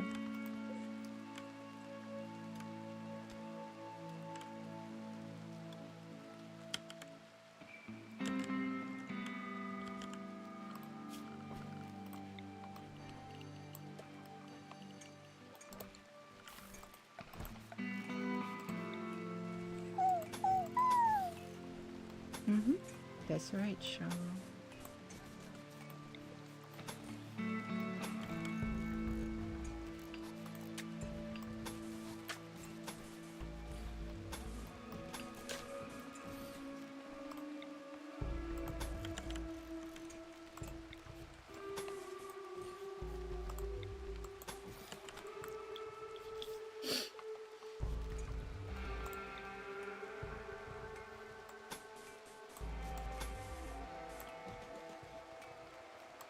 Interesting. We have a dead rat.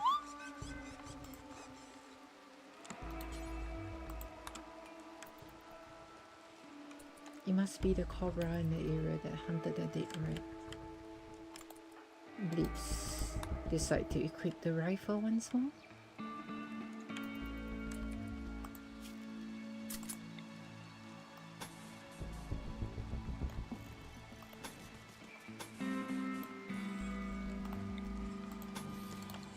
Here is another night in Rimworld.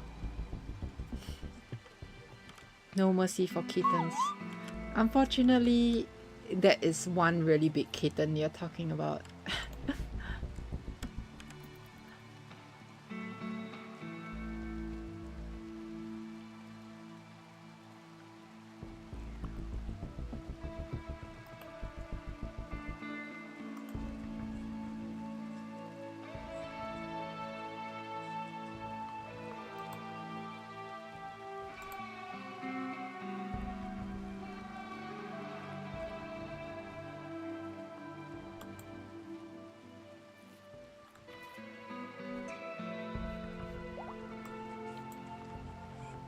It seems that Goda has finally healed, and Blitz is trying to tame Goda once more. Would the wild woman actually listen this time? Blitz, even though after getting beaten up by the wild lady, begin talking and breathing. Apparently Goda refused once more.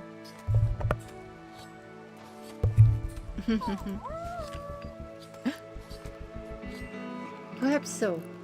It can be unfortunate in its own way.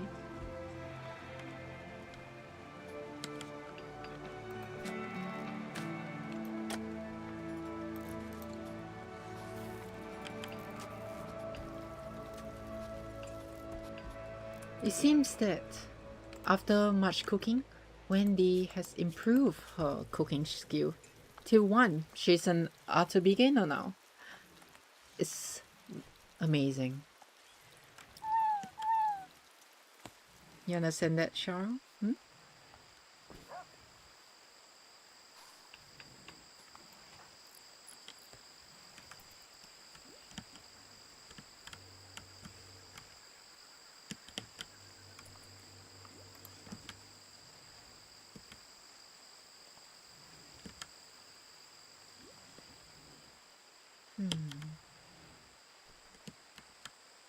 Seems like we need more food once more. The sound of a dead rat somewhere there.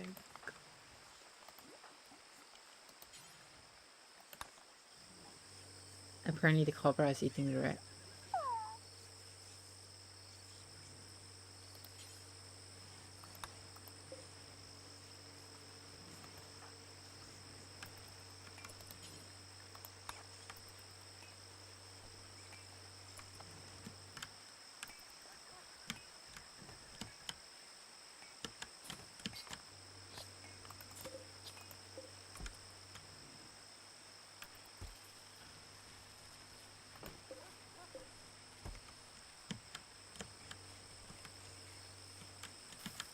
The harvest is here once more, and more rice for the base.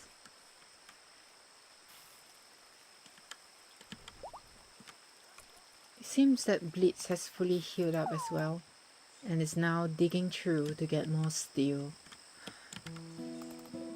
The life of Mercy Nation continues on.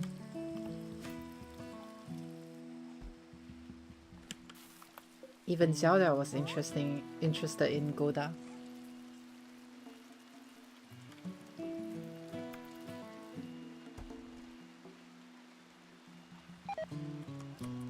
Apparently, suddenly Wendy has food poisoning. Incompetent cook is because of her own work. She got poisoned by her own food.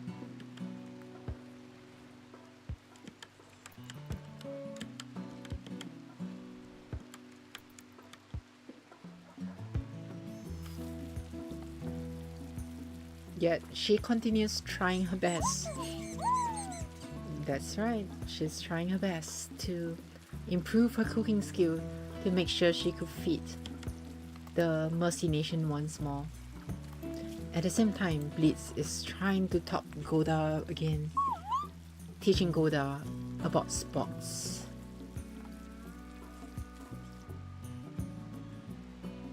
Unfortunately, Goda refused once more. It seems like Goda isn't interested in sports at all either.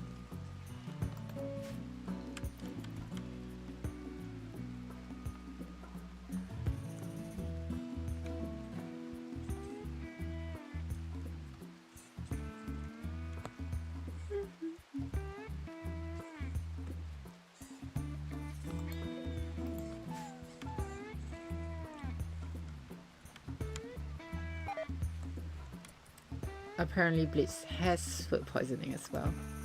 Seems like Wendy is not the only one with a bad stomach. Early in the day, Blitz decides to continue mining. The distance is... He found quite a number of steel hidden behind the walls.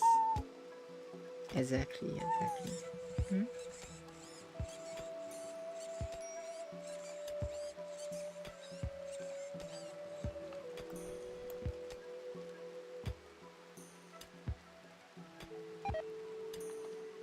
Wendy got another round of food poisoning. And after she got the food poisoning, she decided to feed Goda as well.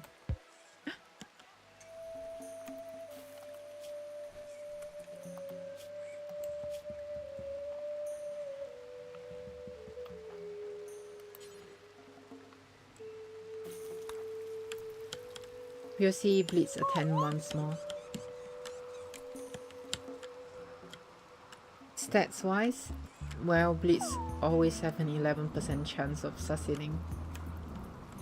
But Blitz is already our best tamer, so yeah. A huge storm comes as the rumbling of the winds continue.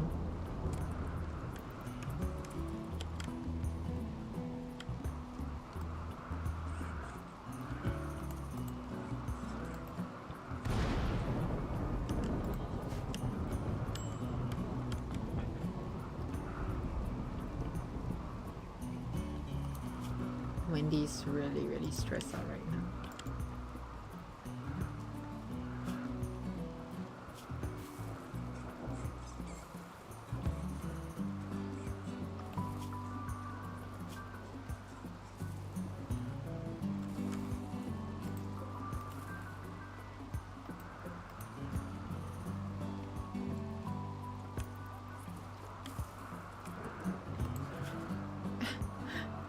As Blitz is trying to convince Goda, Blitz is vomiting in Goda's room for some reason.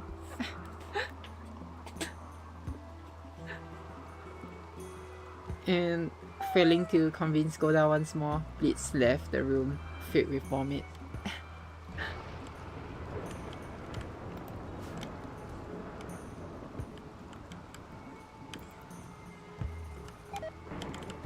I don't know to have food poisoning, unfortunately. It seems like everyone is in trouble. That's right, Cheryl.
A part of the roof.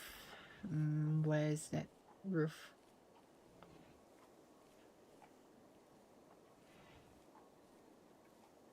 Did I miss a roof somewhere?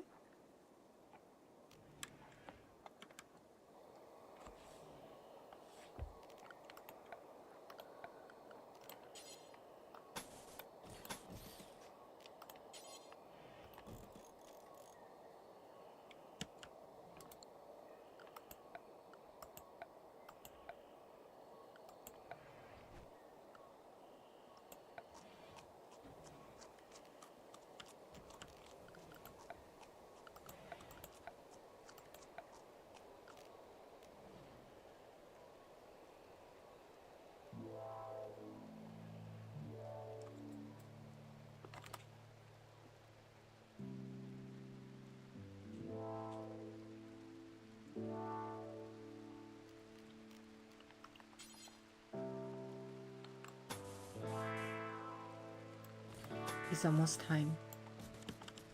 But it's the time where we're gonna build that great wall of farmland.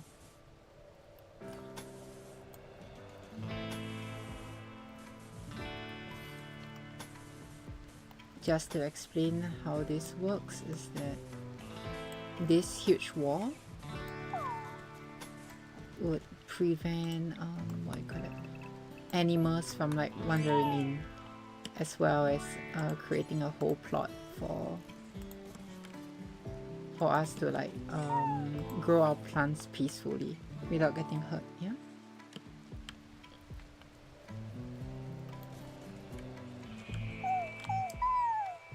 that's right.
No, actually this is a bad part. Let me think about this.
No, there wasn't.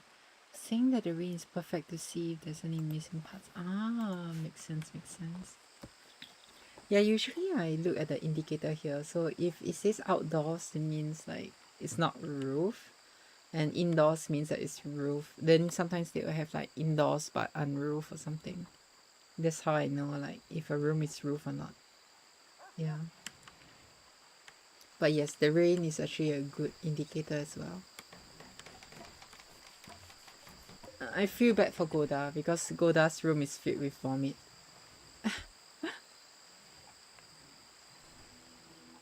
Yeah.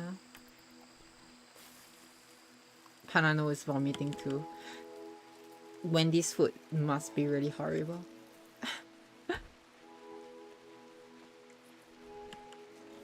Let's try again once more, but Goda refused.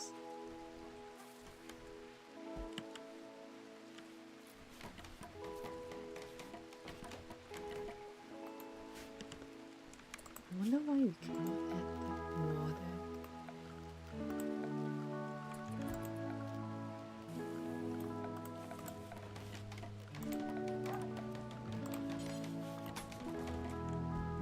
There we go.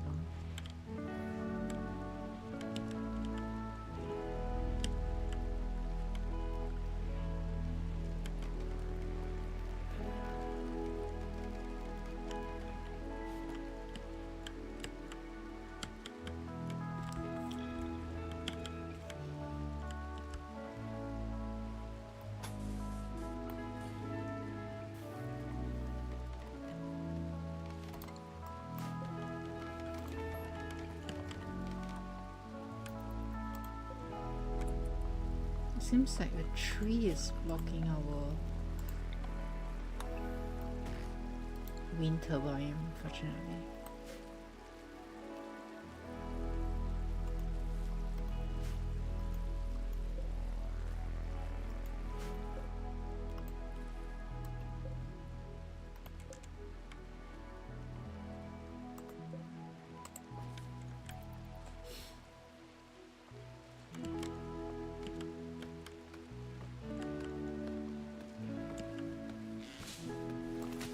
Seems like we also have a threat. Blitz has food poisoning once more. Blitz is probably like, Wendy's food, no.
Seems like we ran out of food as well.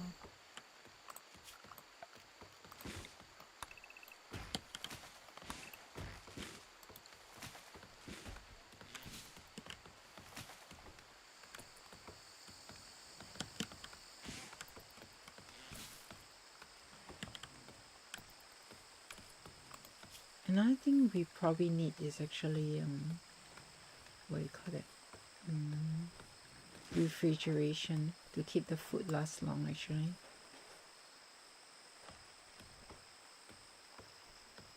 I suppose we could...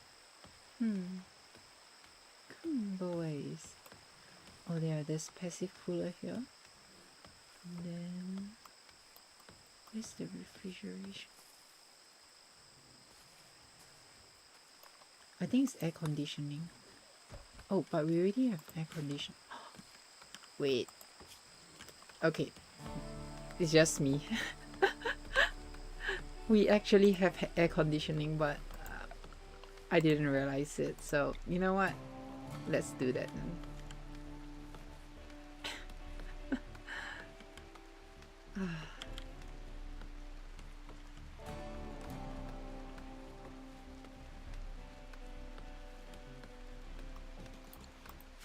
So this spot will be a dedicated place to actually put food inside and nothing else, so that they will like last long inside, yeah?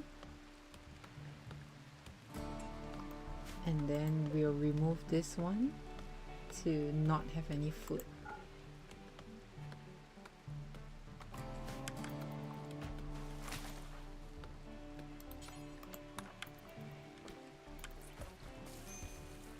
So the refrigeration will make sure that actually the building is, the place is actually cold enough and the food will not like rot, you know. And we have that the whole time, but so let's get on with the tale. Discovering that they have the air conditioning unit, Blitz began his upcoming plan while vomiting all over the floor. The cooler room. It seems like Blitz is in a very, very bad mood as well now.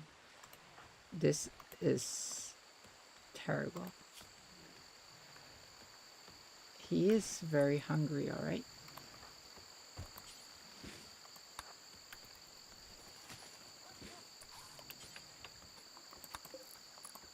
I wonder why.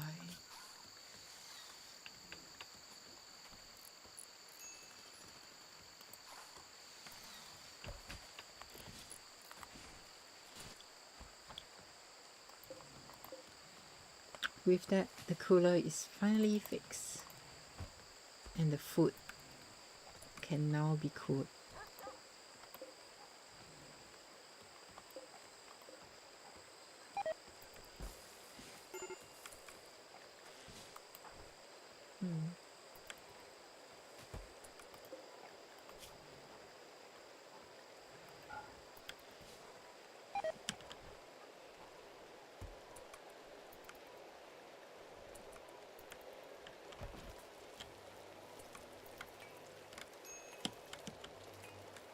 Minor break racing.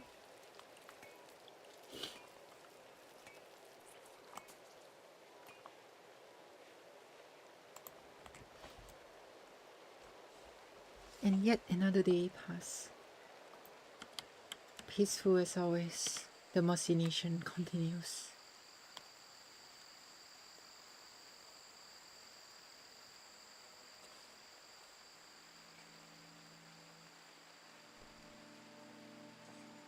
Panano was the first to wake up and eat his meals. He continued harvesting more wood.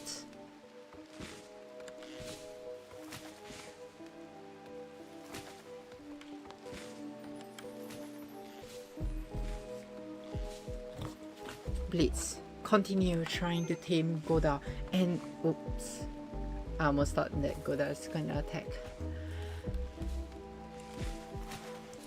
Wendy seems to be really in a bad mood today as well. Lots of things going on. That's not great either.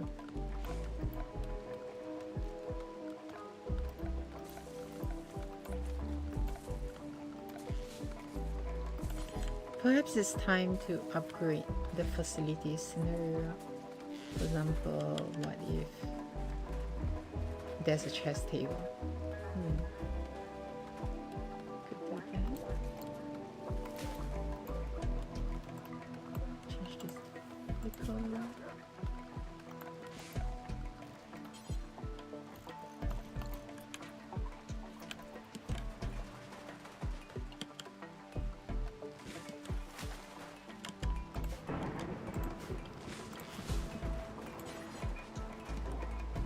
storm is coming once more. Oh, and Daisy is now in a... No, Wendy is now in a daze. Yes, because of being broken up with Blitz. Just to explain what the daze does is that we cannot control Wendy anymore. Wendy will be like doing her own things and wandering around. Yeah. She's probably very heartbroken by her relationship with Blitz. I mean, she was dumb and now she don't know what to do. She stands in the rain as the lightning flashes through the air, the thunder roaring out loud, drowning out all her sorrows in one. Poor Wendy.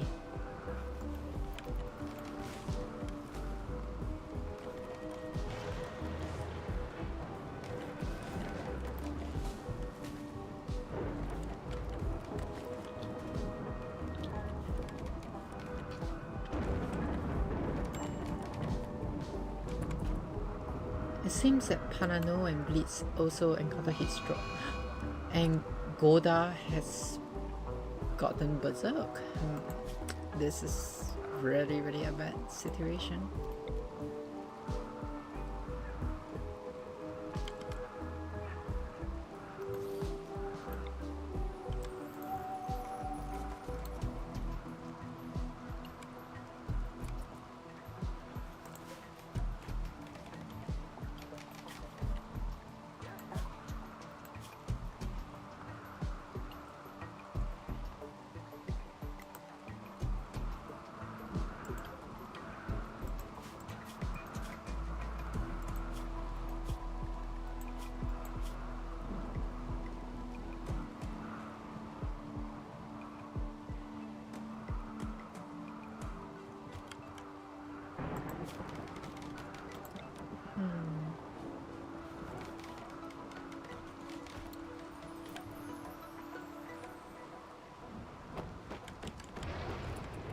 Goda is attacking. Okay. Wendy is away, so the only one who could actually contain Goda is Blitz.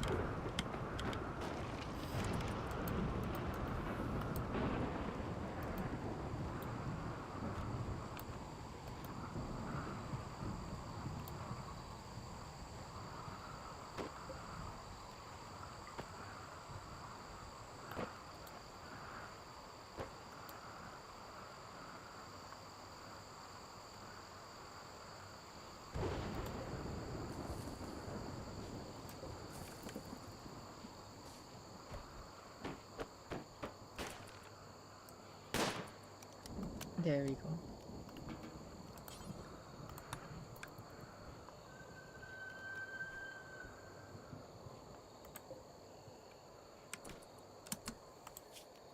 I just realized because the wall was broken.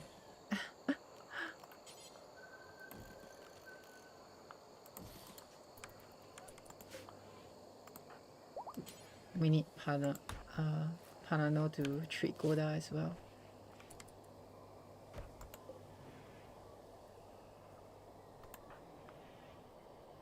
Blitz, after shooting Goda in the body from being berserk, is now meditating in peace. Seems like things has been quite harsh in Mercy Nation lately. The weather is getting bad and everyone's getting heat stroke.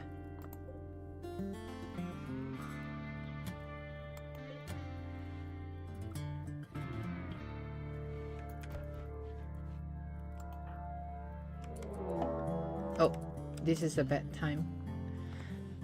The Miso team, the group of pirates has arrived.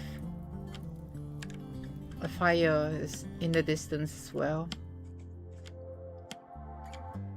And Wendy is still in a psychotic state. So let's find out. Let's do some research. Who are these pirates? Dandos, the logger.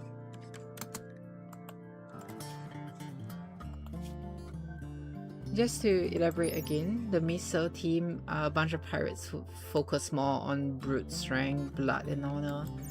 They are really, really hostile, so they are going to attack soon. Perhaps Mercy Nation will figure out what to do when the time comes. But for now, they need to get themselves together.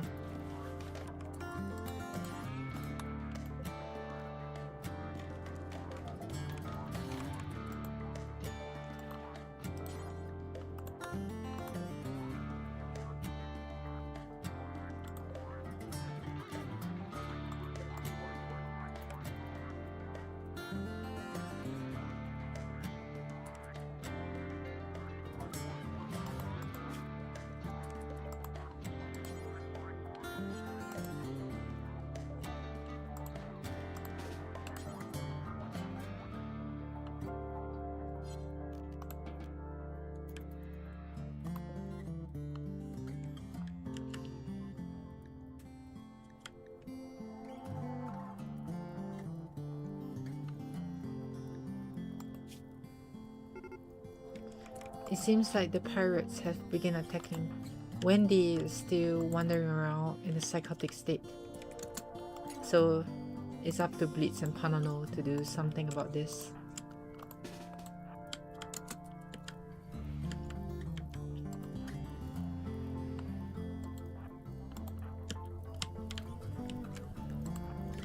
Perhaps the fire would be to the advantage. As Denders run through the rivers.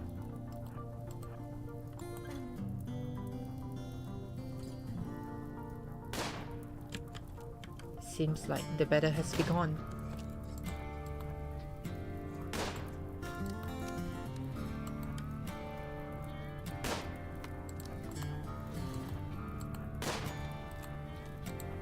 Panano is running for his life.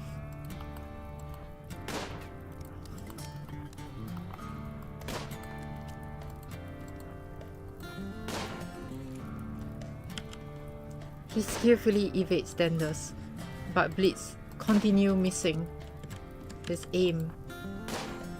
There we go. A shot to Denders' head.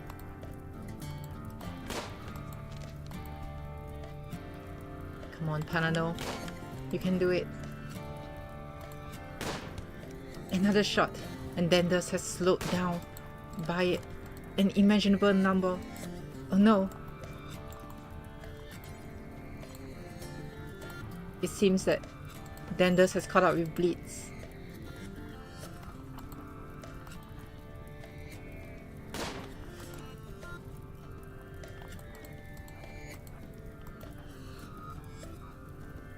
This is bad.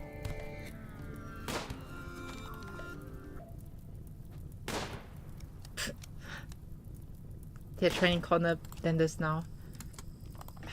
And they did.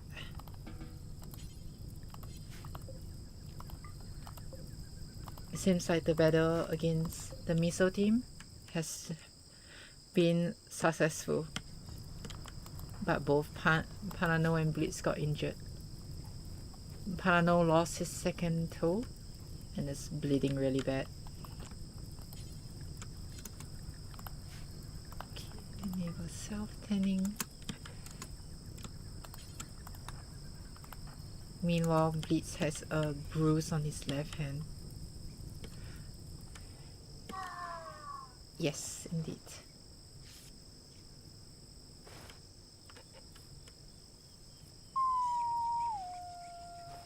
There, Sharo. Are you okay?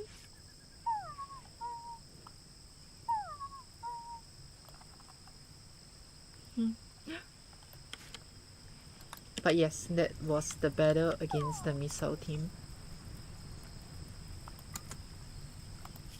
So usually when all these things happen, we could actually build a grave. And I was thinking that, you know, since that is a fallen enemy, we could build a grave for the fallen enemy, you know, Mercy Nation. Second pet? No, there's no second pet. That belongs to my brother. So you're hearing shower right now, yeah?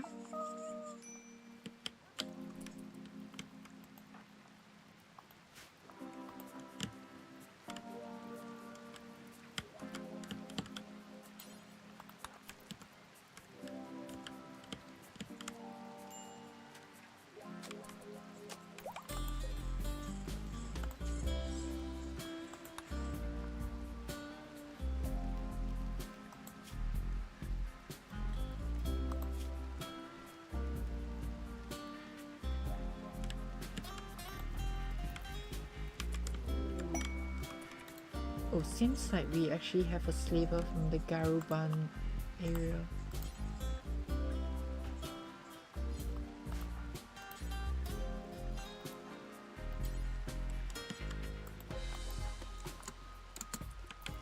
Panano has decided to bury Dendos of the Misao team. It's a tribute. Yes, Mochimako, yeah?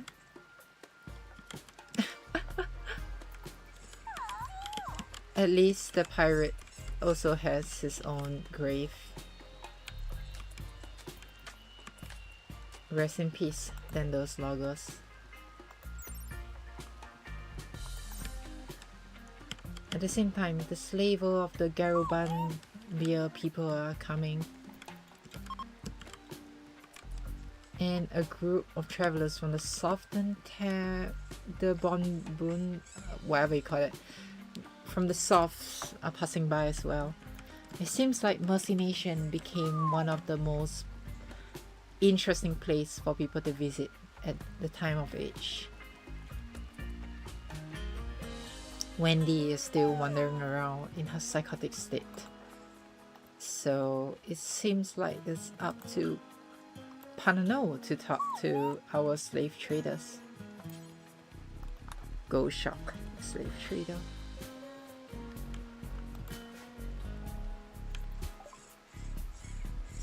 Apparently, there is quite the situation. If we gave Goda to them, we could... No, actually, it's expensive to get their people as well. They're actually... interesting.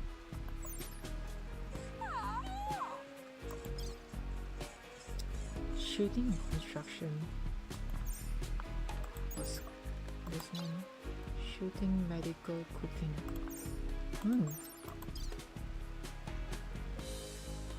And Anton. Apparently all of these people are quite good actually.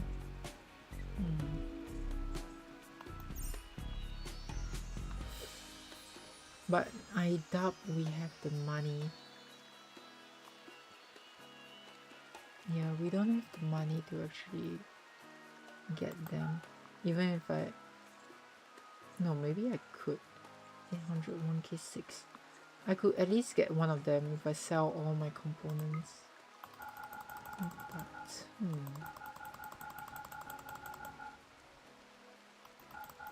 But is it worth it?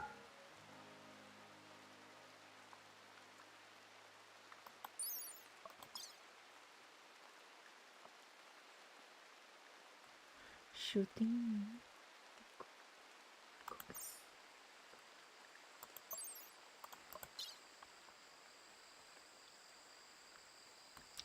We need a better chef, definitely. This one, the Sheltered Shell, could actually help us to build up Mercy Nation much better.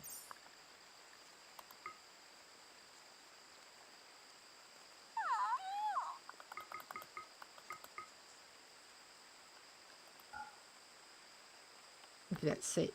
Let's get that one. Squid has finally joined Mercy Nation, so we could read his background story soon after we build his room. Exciting.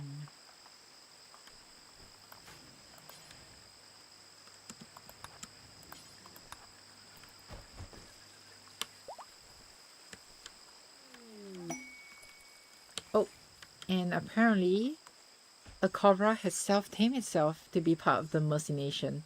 Let's introduce Cobra 1. Now that we actually have a pet cobra, I give you all the honors to name the pet cobra. What name should we give pet cobra? Any suggestions? Yeah, the cobra has joined our Mercy Nation, so we actually have a cobra now. Even Shower is excited, yeah?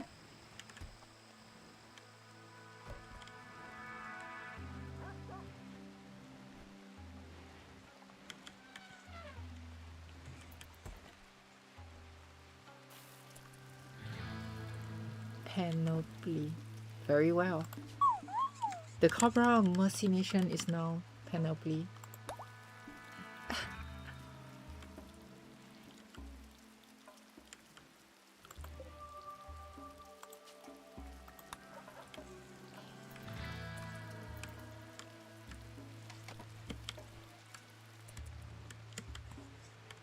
It seems that we have quite the visitor.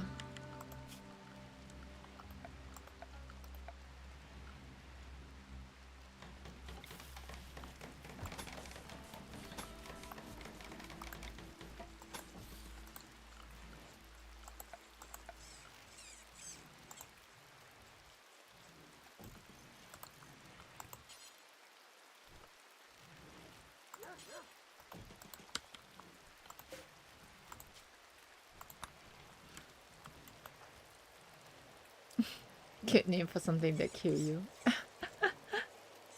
Indeed, indeed.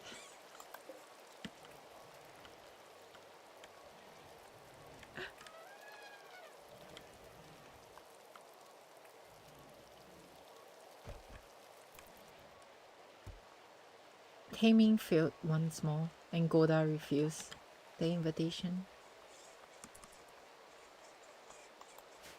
Alright. The roof.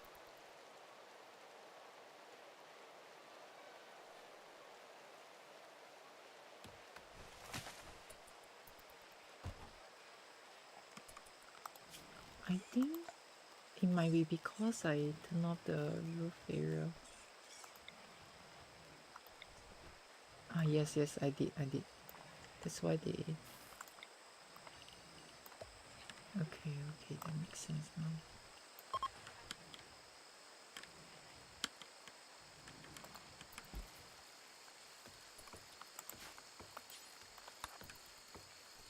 We definitely need shelter inside the rooms, yeah?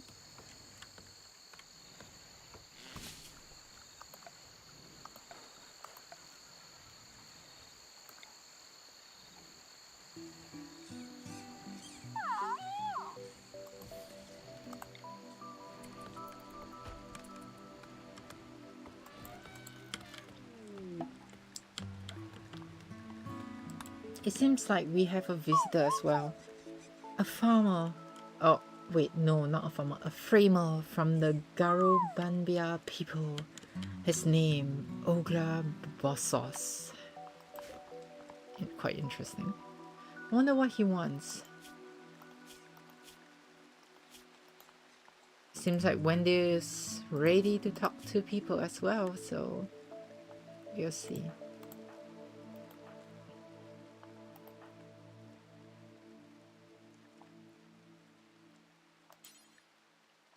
Apparently, Bossos wants to trade. Perhaps we give some time for Bossos to come to the top.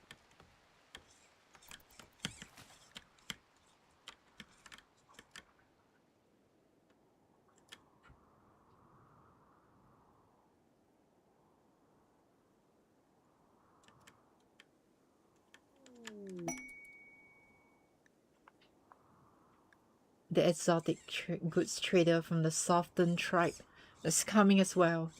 They are selling exotic goods.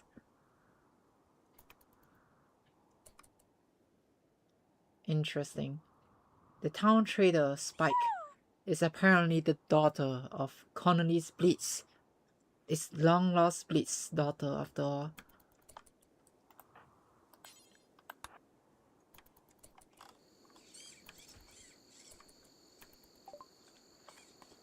I see, I see.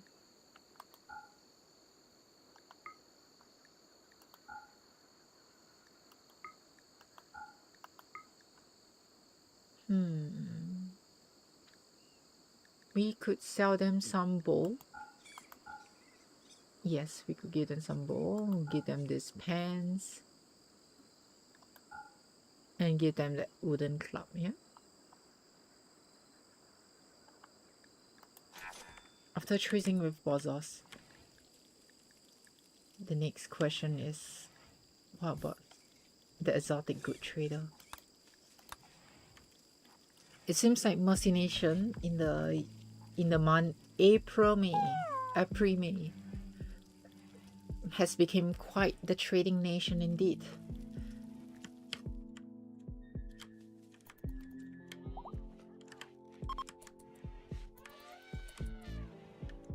As the trade caravans leaving,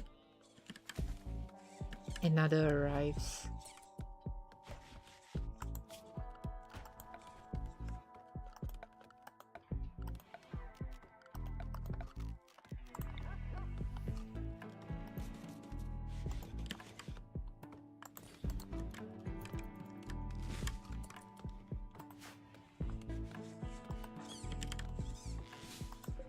I see Spike.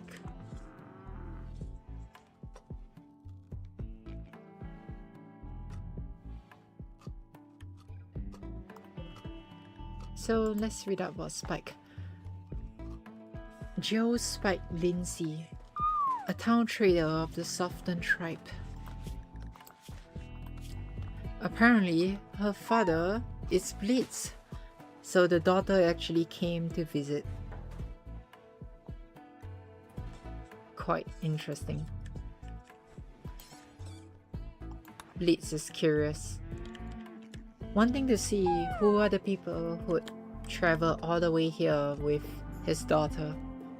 He decides to talk to their leader. The Garubandria people also left behind a gift.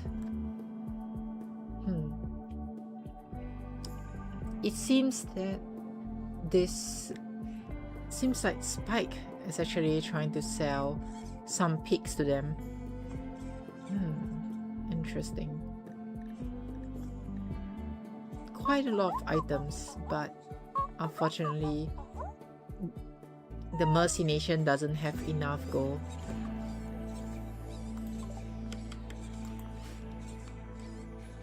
Seems like Spike is actually the main trader of this caravan.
Oops.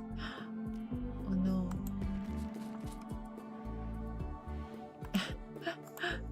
Oh wait, no, it's the right direction. It's the right direction.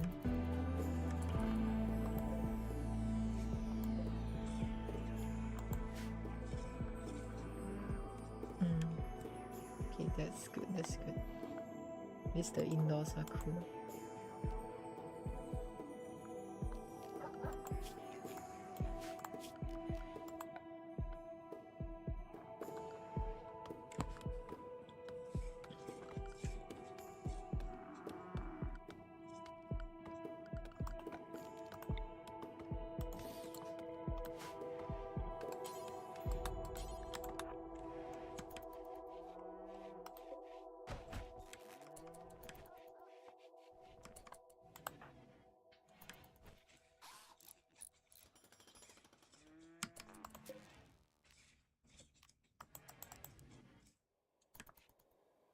Yes, we are trying to build the cooler room so that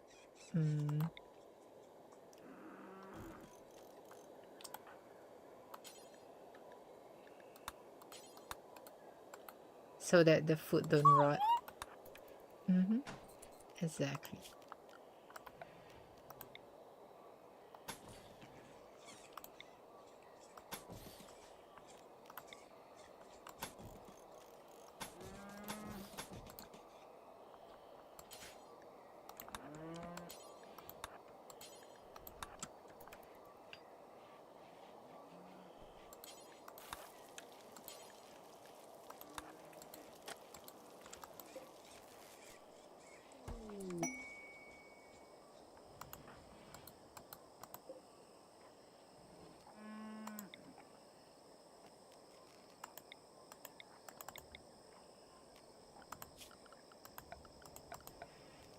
It seems like we have a new quest.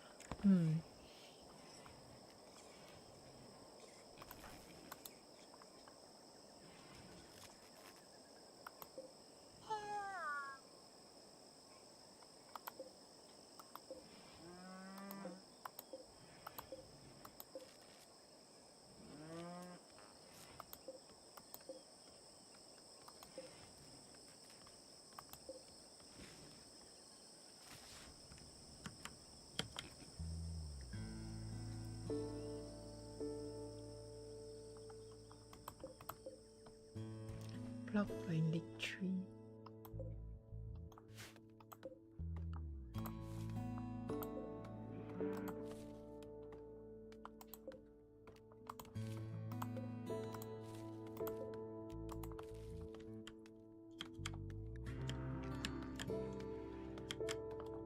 Let's see what Raven Shack of Treasures are.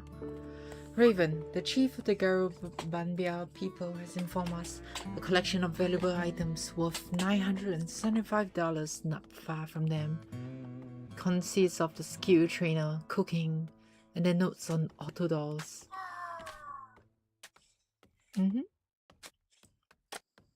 There might be an unknown threat. So all these quests are like storylines that they have like over time, and it could actually like really be nearby now. So yeah, let's find where this quest is. It should be actually on the map somewhere. I believe is this is no, it's not.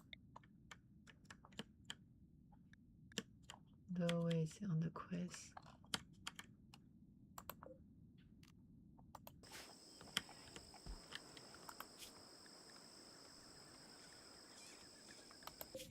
Ah, there it is. That's actually quite far though. Item stash is all the way there.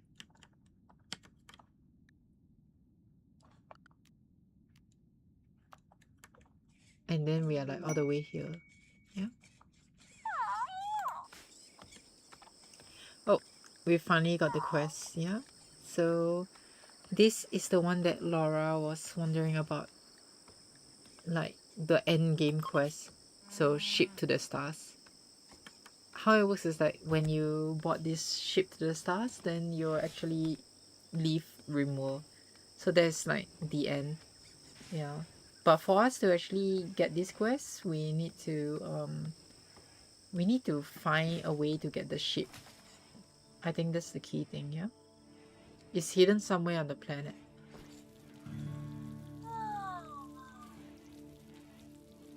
That's right, Sharo. What do you think?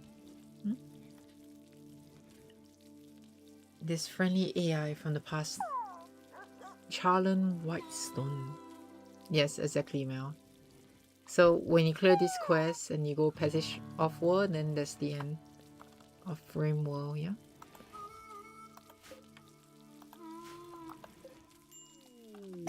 Still blocked by a tree. Oh, there's one more tree here. Oh, and after a long talk, Goda became our newest recruit of Mercy Nation. Welcome, Goda.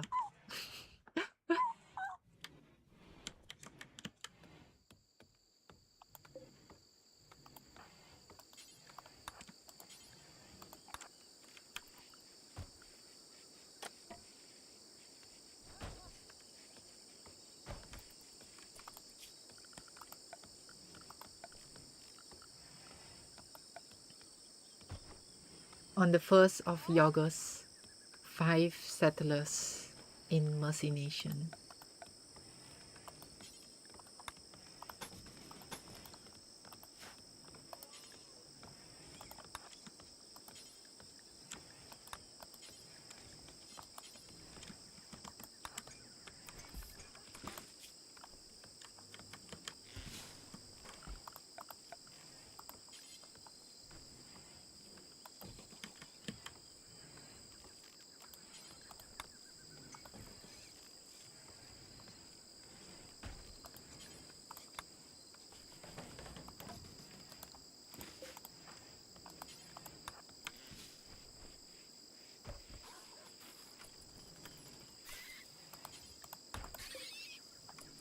Oh, what's the sound?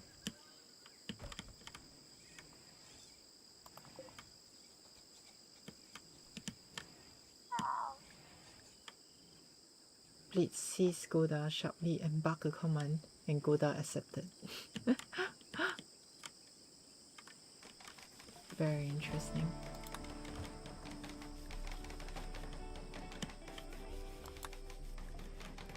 The caravan has left, and Blitz is left thinking about his daughter, all grown up and becoming an exotic goods trader. He is very proud. He starts chatting with it to Panano before life goes on. It seems that we should get Koda some clothes as well, so it's time to have a crafting table. Oh, electric tailor bench, you know, that makes sense.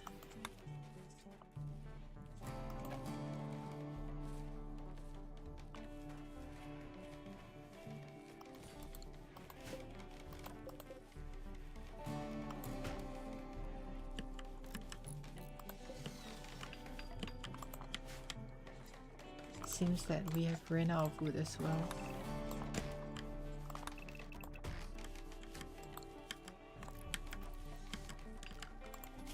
Given the number of people in the colony, it's time to reassign certain work. We have more doctors, we have an actual cook. Okay, not really an actual cook, but Squirt can become a cook instead of Wendy. Goda could focus on mining, so we don't need to worry about that. And smithing and tailoring, yeah. Crafting.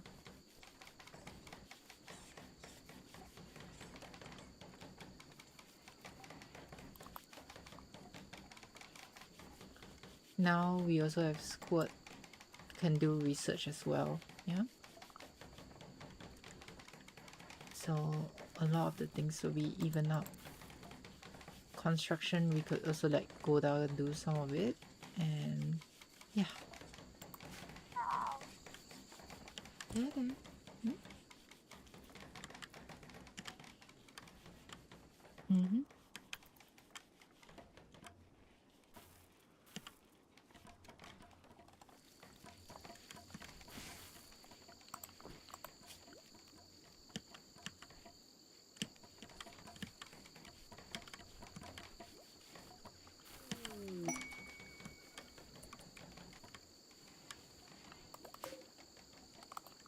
Seems that a bunch of cargo pods has crashed nearby.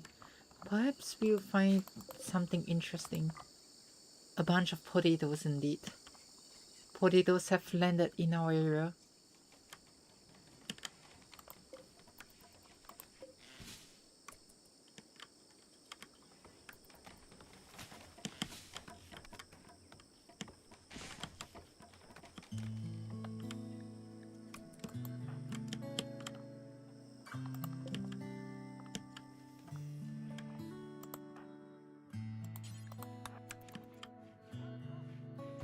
It seems that Goda is unhappy about being nude as well, so Blitz is preparing the craft bench for it.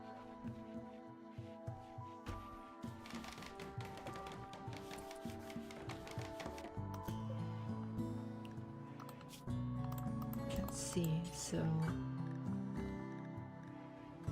there will be the t-shirt. Maybe 3 will be enough, and maybe some pants, I guess. No, hang on.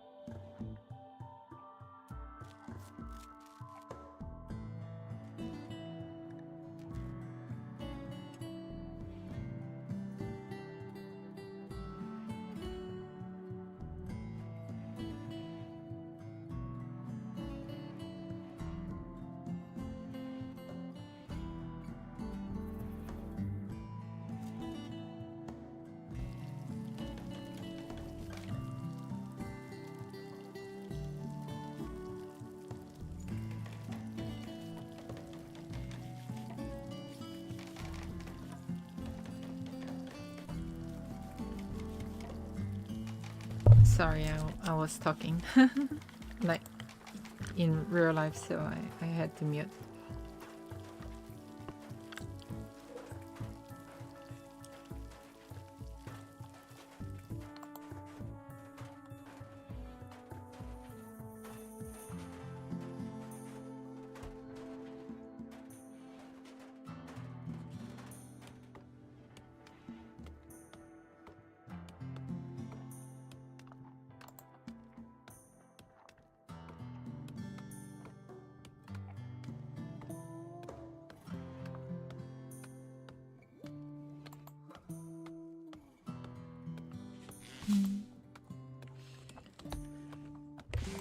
Yeah, I think this story would last. I'll probably take. No, I'll probably go to sleep in like 30 minutes time. But I hope you all are enjoying this narration of Mercy Nation, the adventures of Mercy Nation, you know.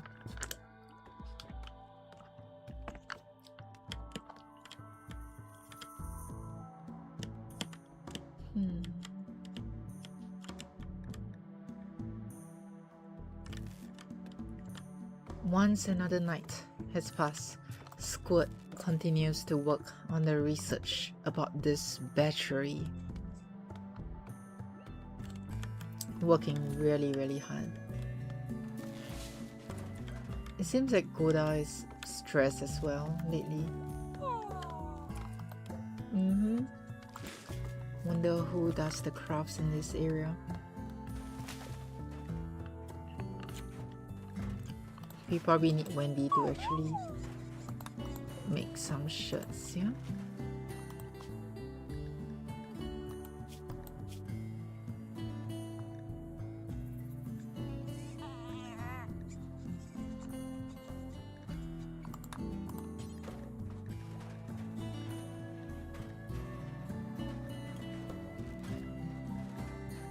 Seems like it's not enough to actually make. We really need to hunt more leather or something. Let's see. We need 60, right? So, let's see.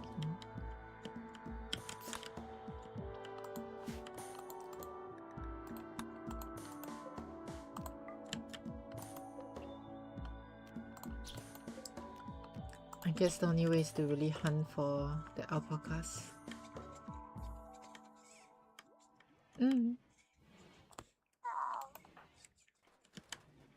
Realizing that they need leather to like give clothes for our wow woman, Blitz decided to go out for a hunt. His target is the bunch of alpacas living in the south. He wanders through the river, getting ready and holding the rifle in his hands.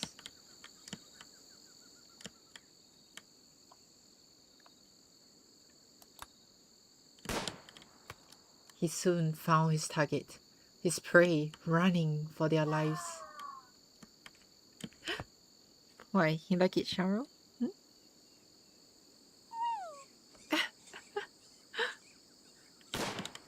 The alpacas dance over the river and hide behind a tree. It was shot, and bleeds continue. The hunt goes on.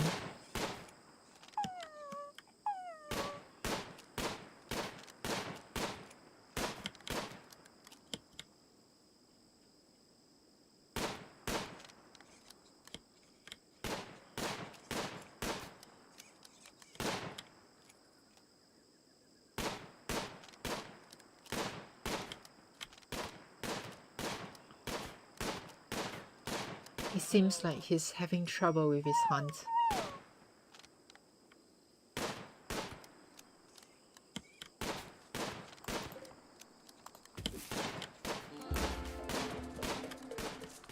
Well, moving on from this, Squid is basically continuing his research. As a shelter kid, he loved his research a lot. But then he noticed a fire coming up from Bleed's room, and he quickly put it out right away. Apparently, we found that it was an electrical conduct that short-circuited. Good thing there were people around. Goda continued building the exterior layer, even though she demanded some clothes. It's really important. Zelda continued nosing around, and life goes on. Wendy is moving stuff again, and Parano is secretly eating food outside of his job. Exactly, Sharon.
It seems like a panther has wandered its way in as well, and so does this bird.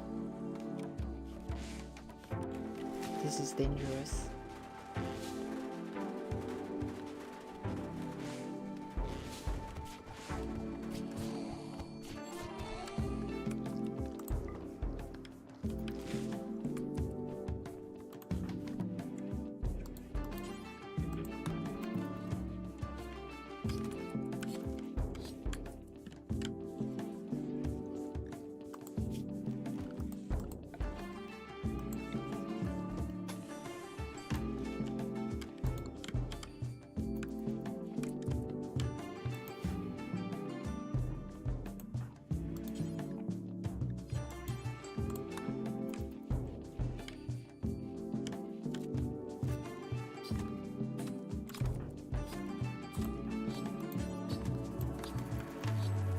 It seems like we have enough though to craft some clothes.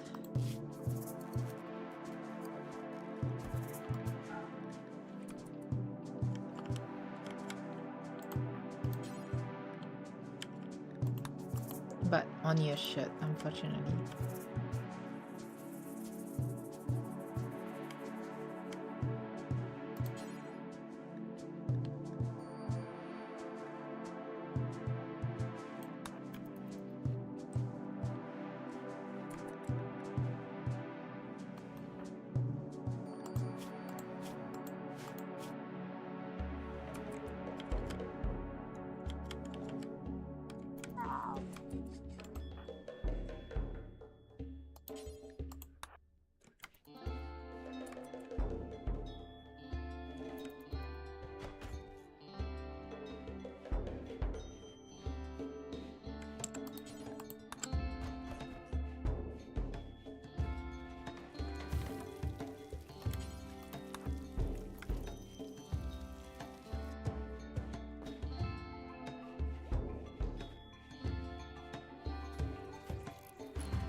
Seems like Goda is praying.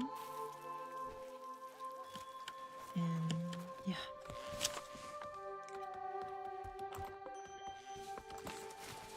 Mercy Nation is continuing brooding the secret community of empty rooms.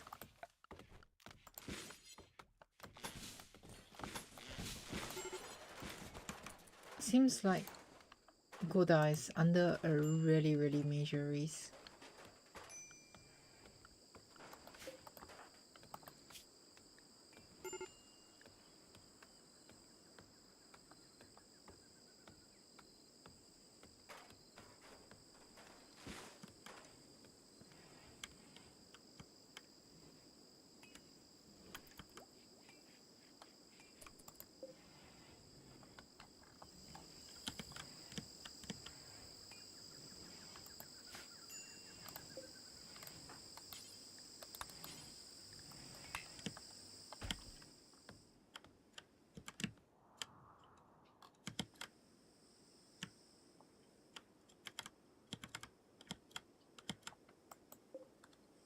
Seems like there's a dead alpaca as well.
Finally, Wendy spent the days and nights producing a nice pair of camel hide shirt and pants, and Goda can finally wear them.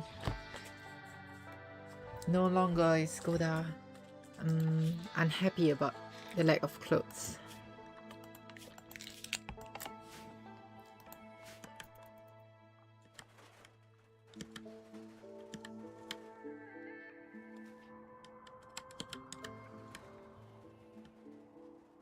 Blitz is secretly setting up the rest of the base as well.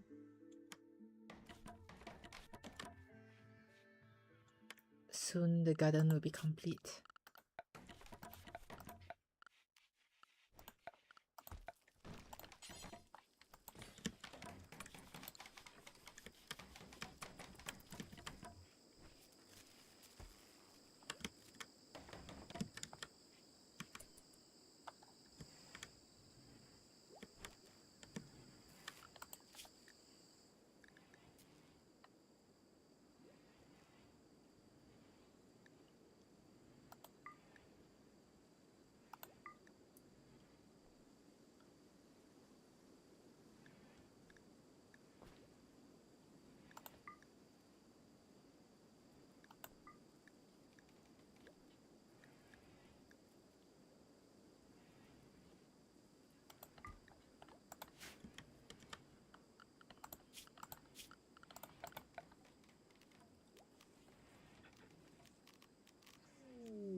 It seems like danger happens once more as the mad alpaca fell into a disease of the man-hunting.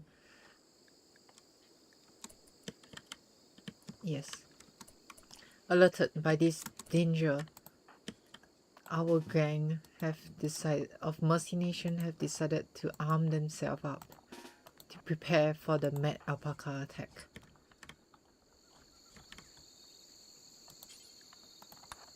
Squirt went for the bow, while Goda, and so does Goda.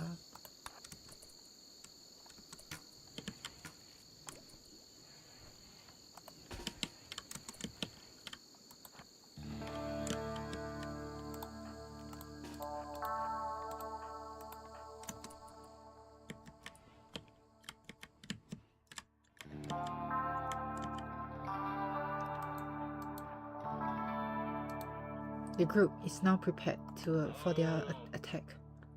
The alpaca crossed the river. No, no, no. The alpaca is heading for Panano instead. Panano is being chased once more. Why Panano? No. This is bad. The alpaca decided to go for the room that Panano hid in. Oh, stop. No. Okay. The alpaca has decided to change directions instead. It's Madden. Who it has eyes on? I wonder.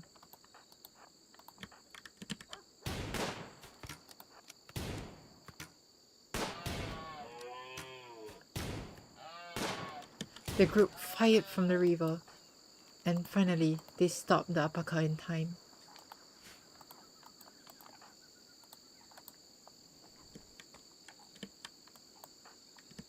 It was a success.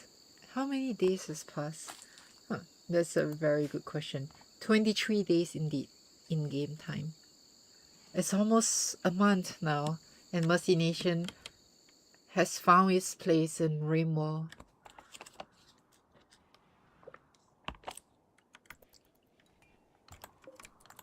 I feel bad for Panano. Panano is always like the target for all these animals, you know.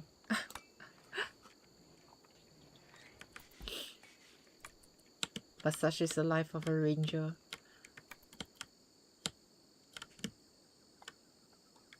Speaking of, we need someone to bring back all these potatoes.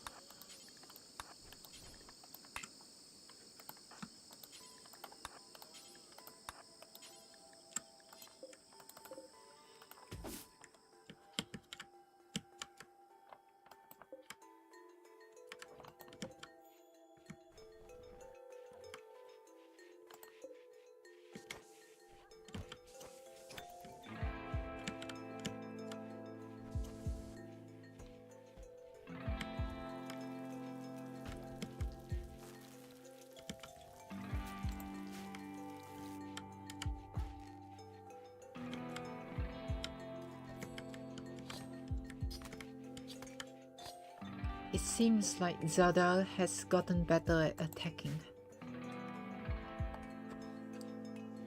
Zelda has become more than a normal dog, but instead one that is able to hunt and defend its master.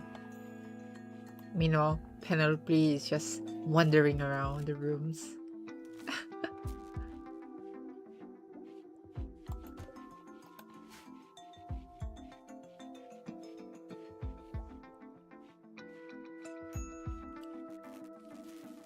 And thus, this marks the end, or rather 23 days since the arrival of Rimworld.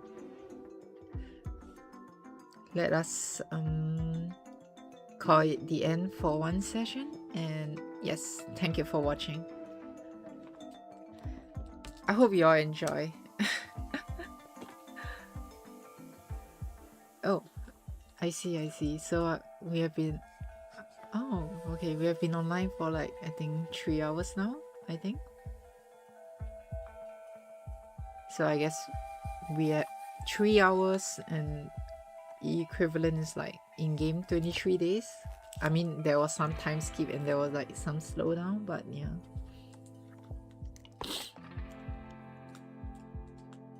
Yeah, no problem. Thanks for joining in and watching Mercy Nation grow.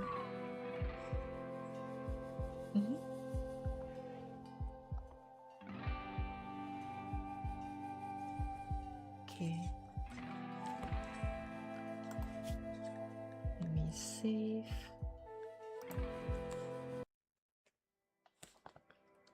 Okay. I wonder where I could... Do I click end stream? I suppose I'll click end stream.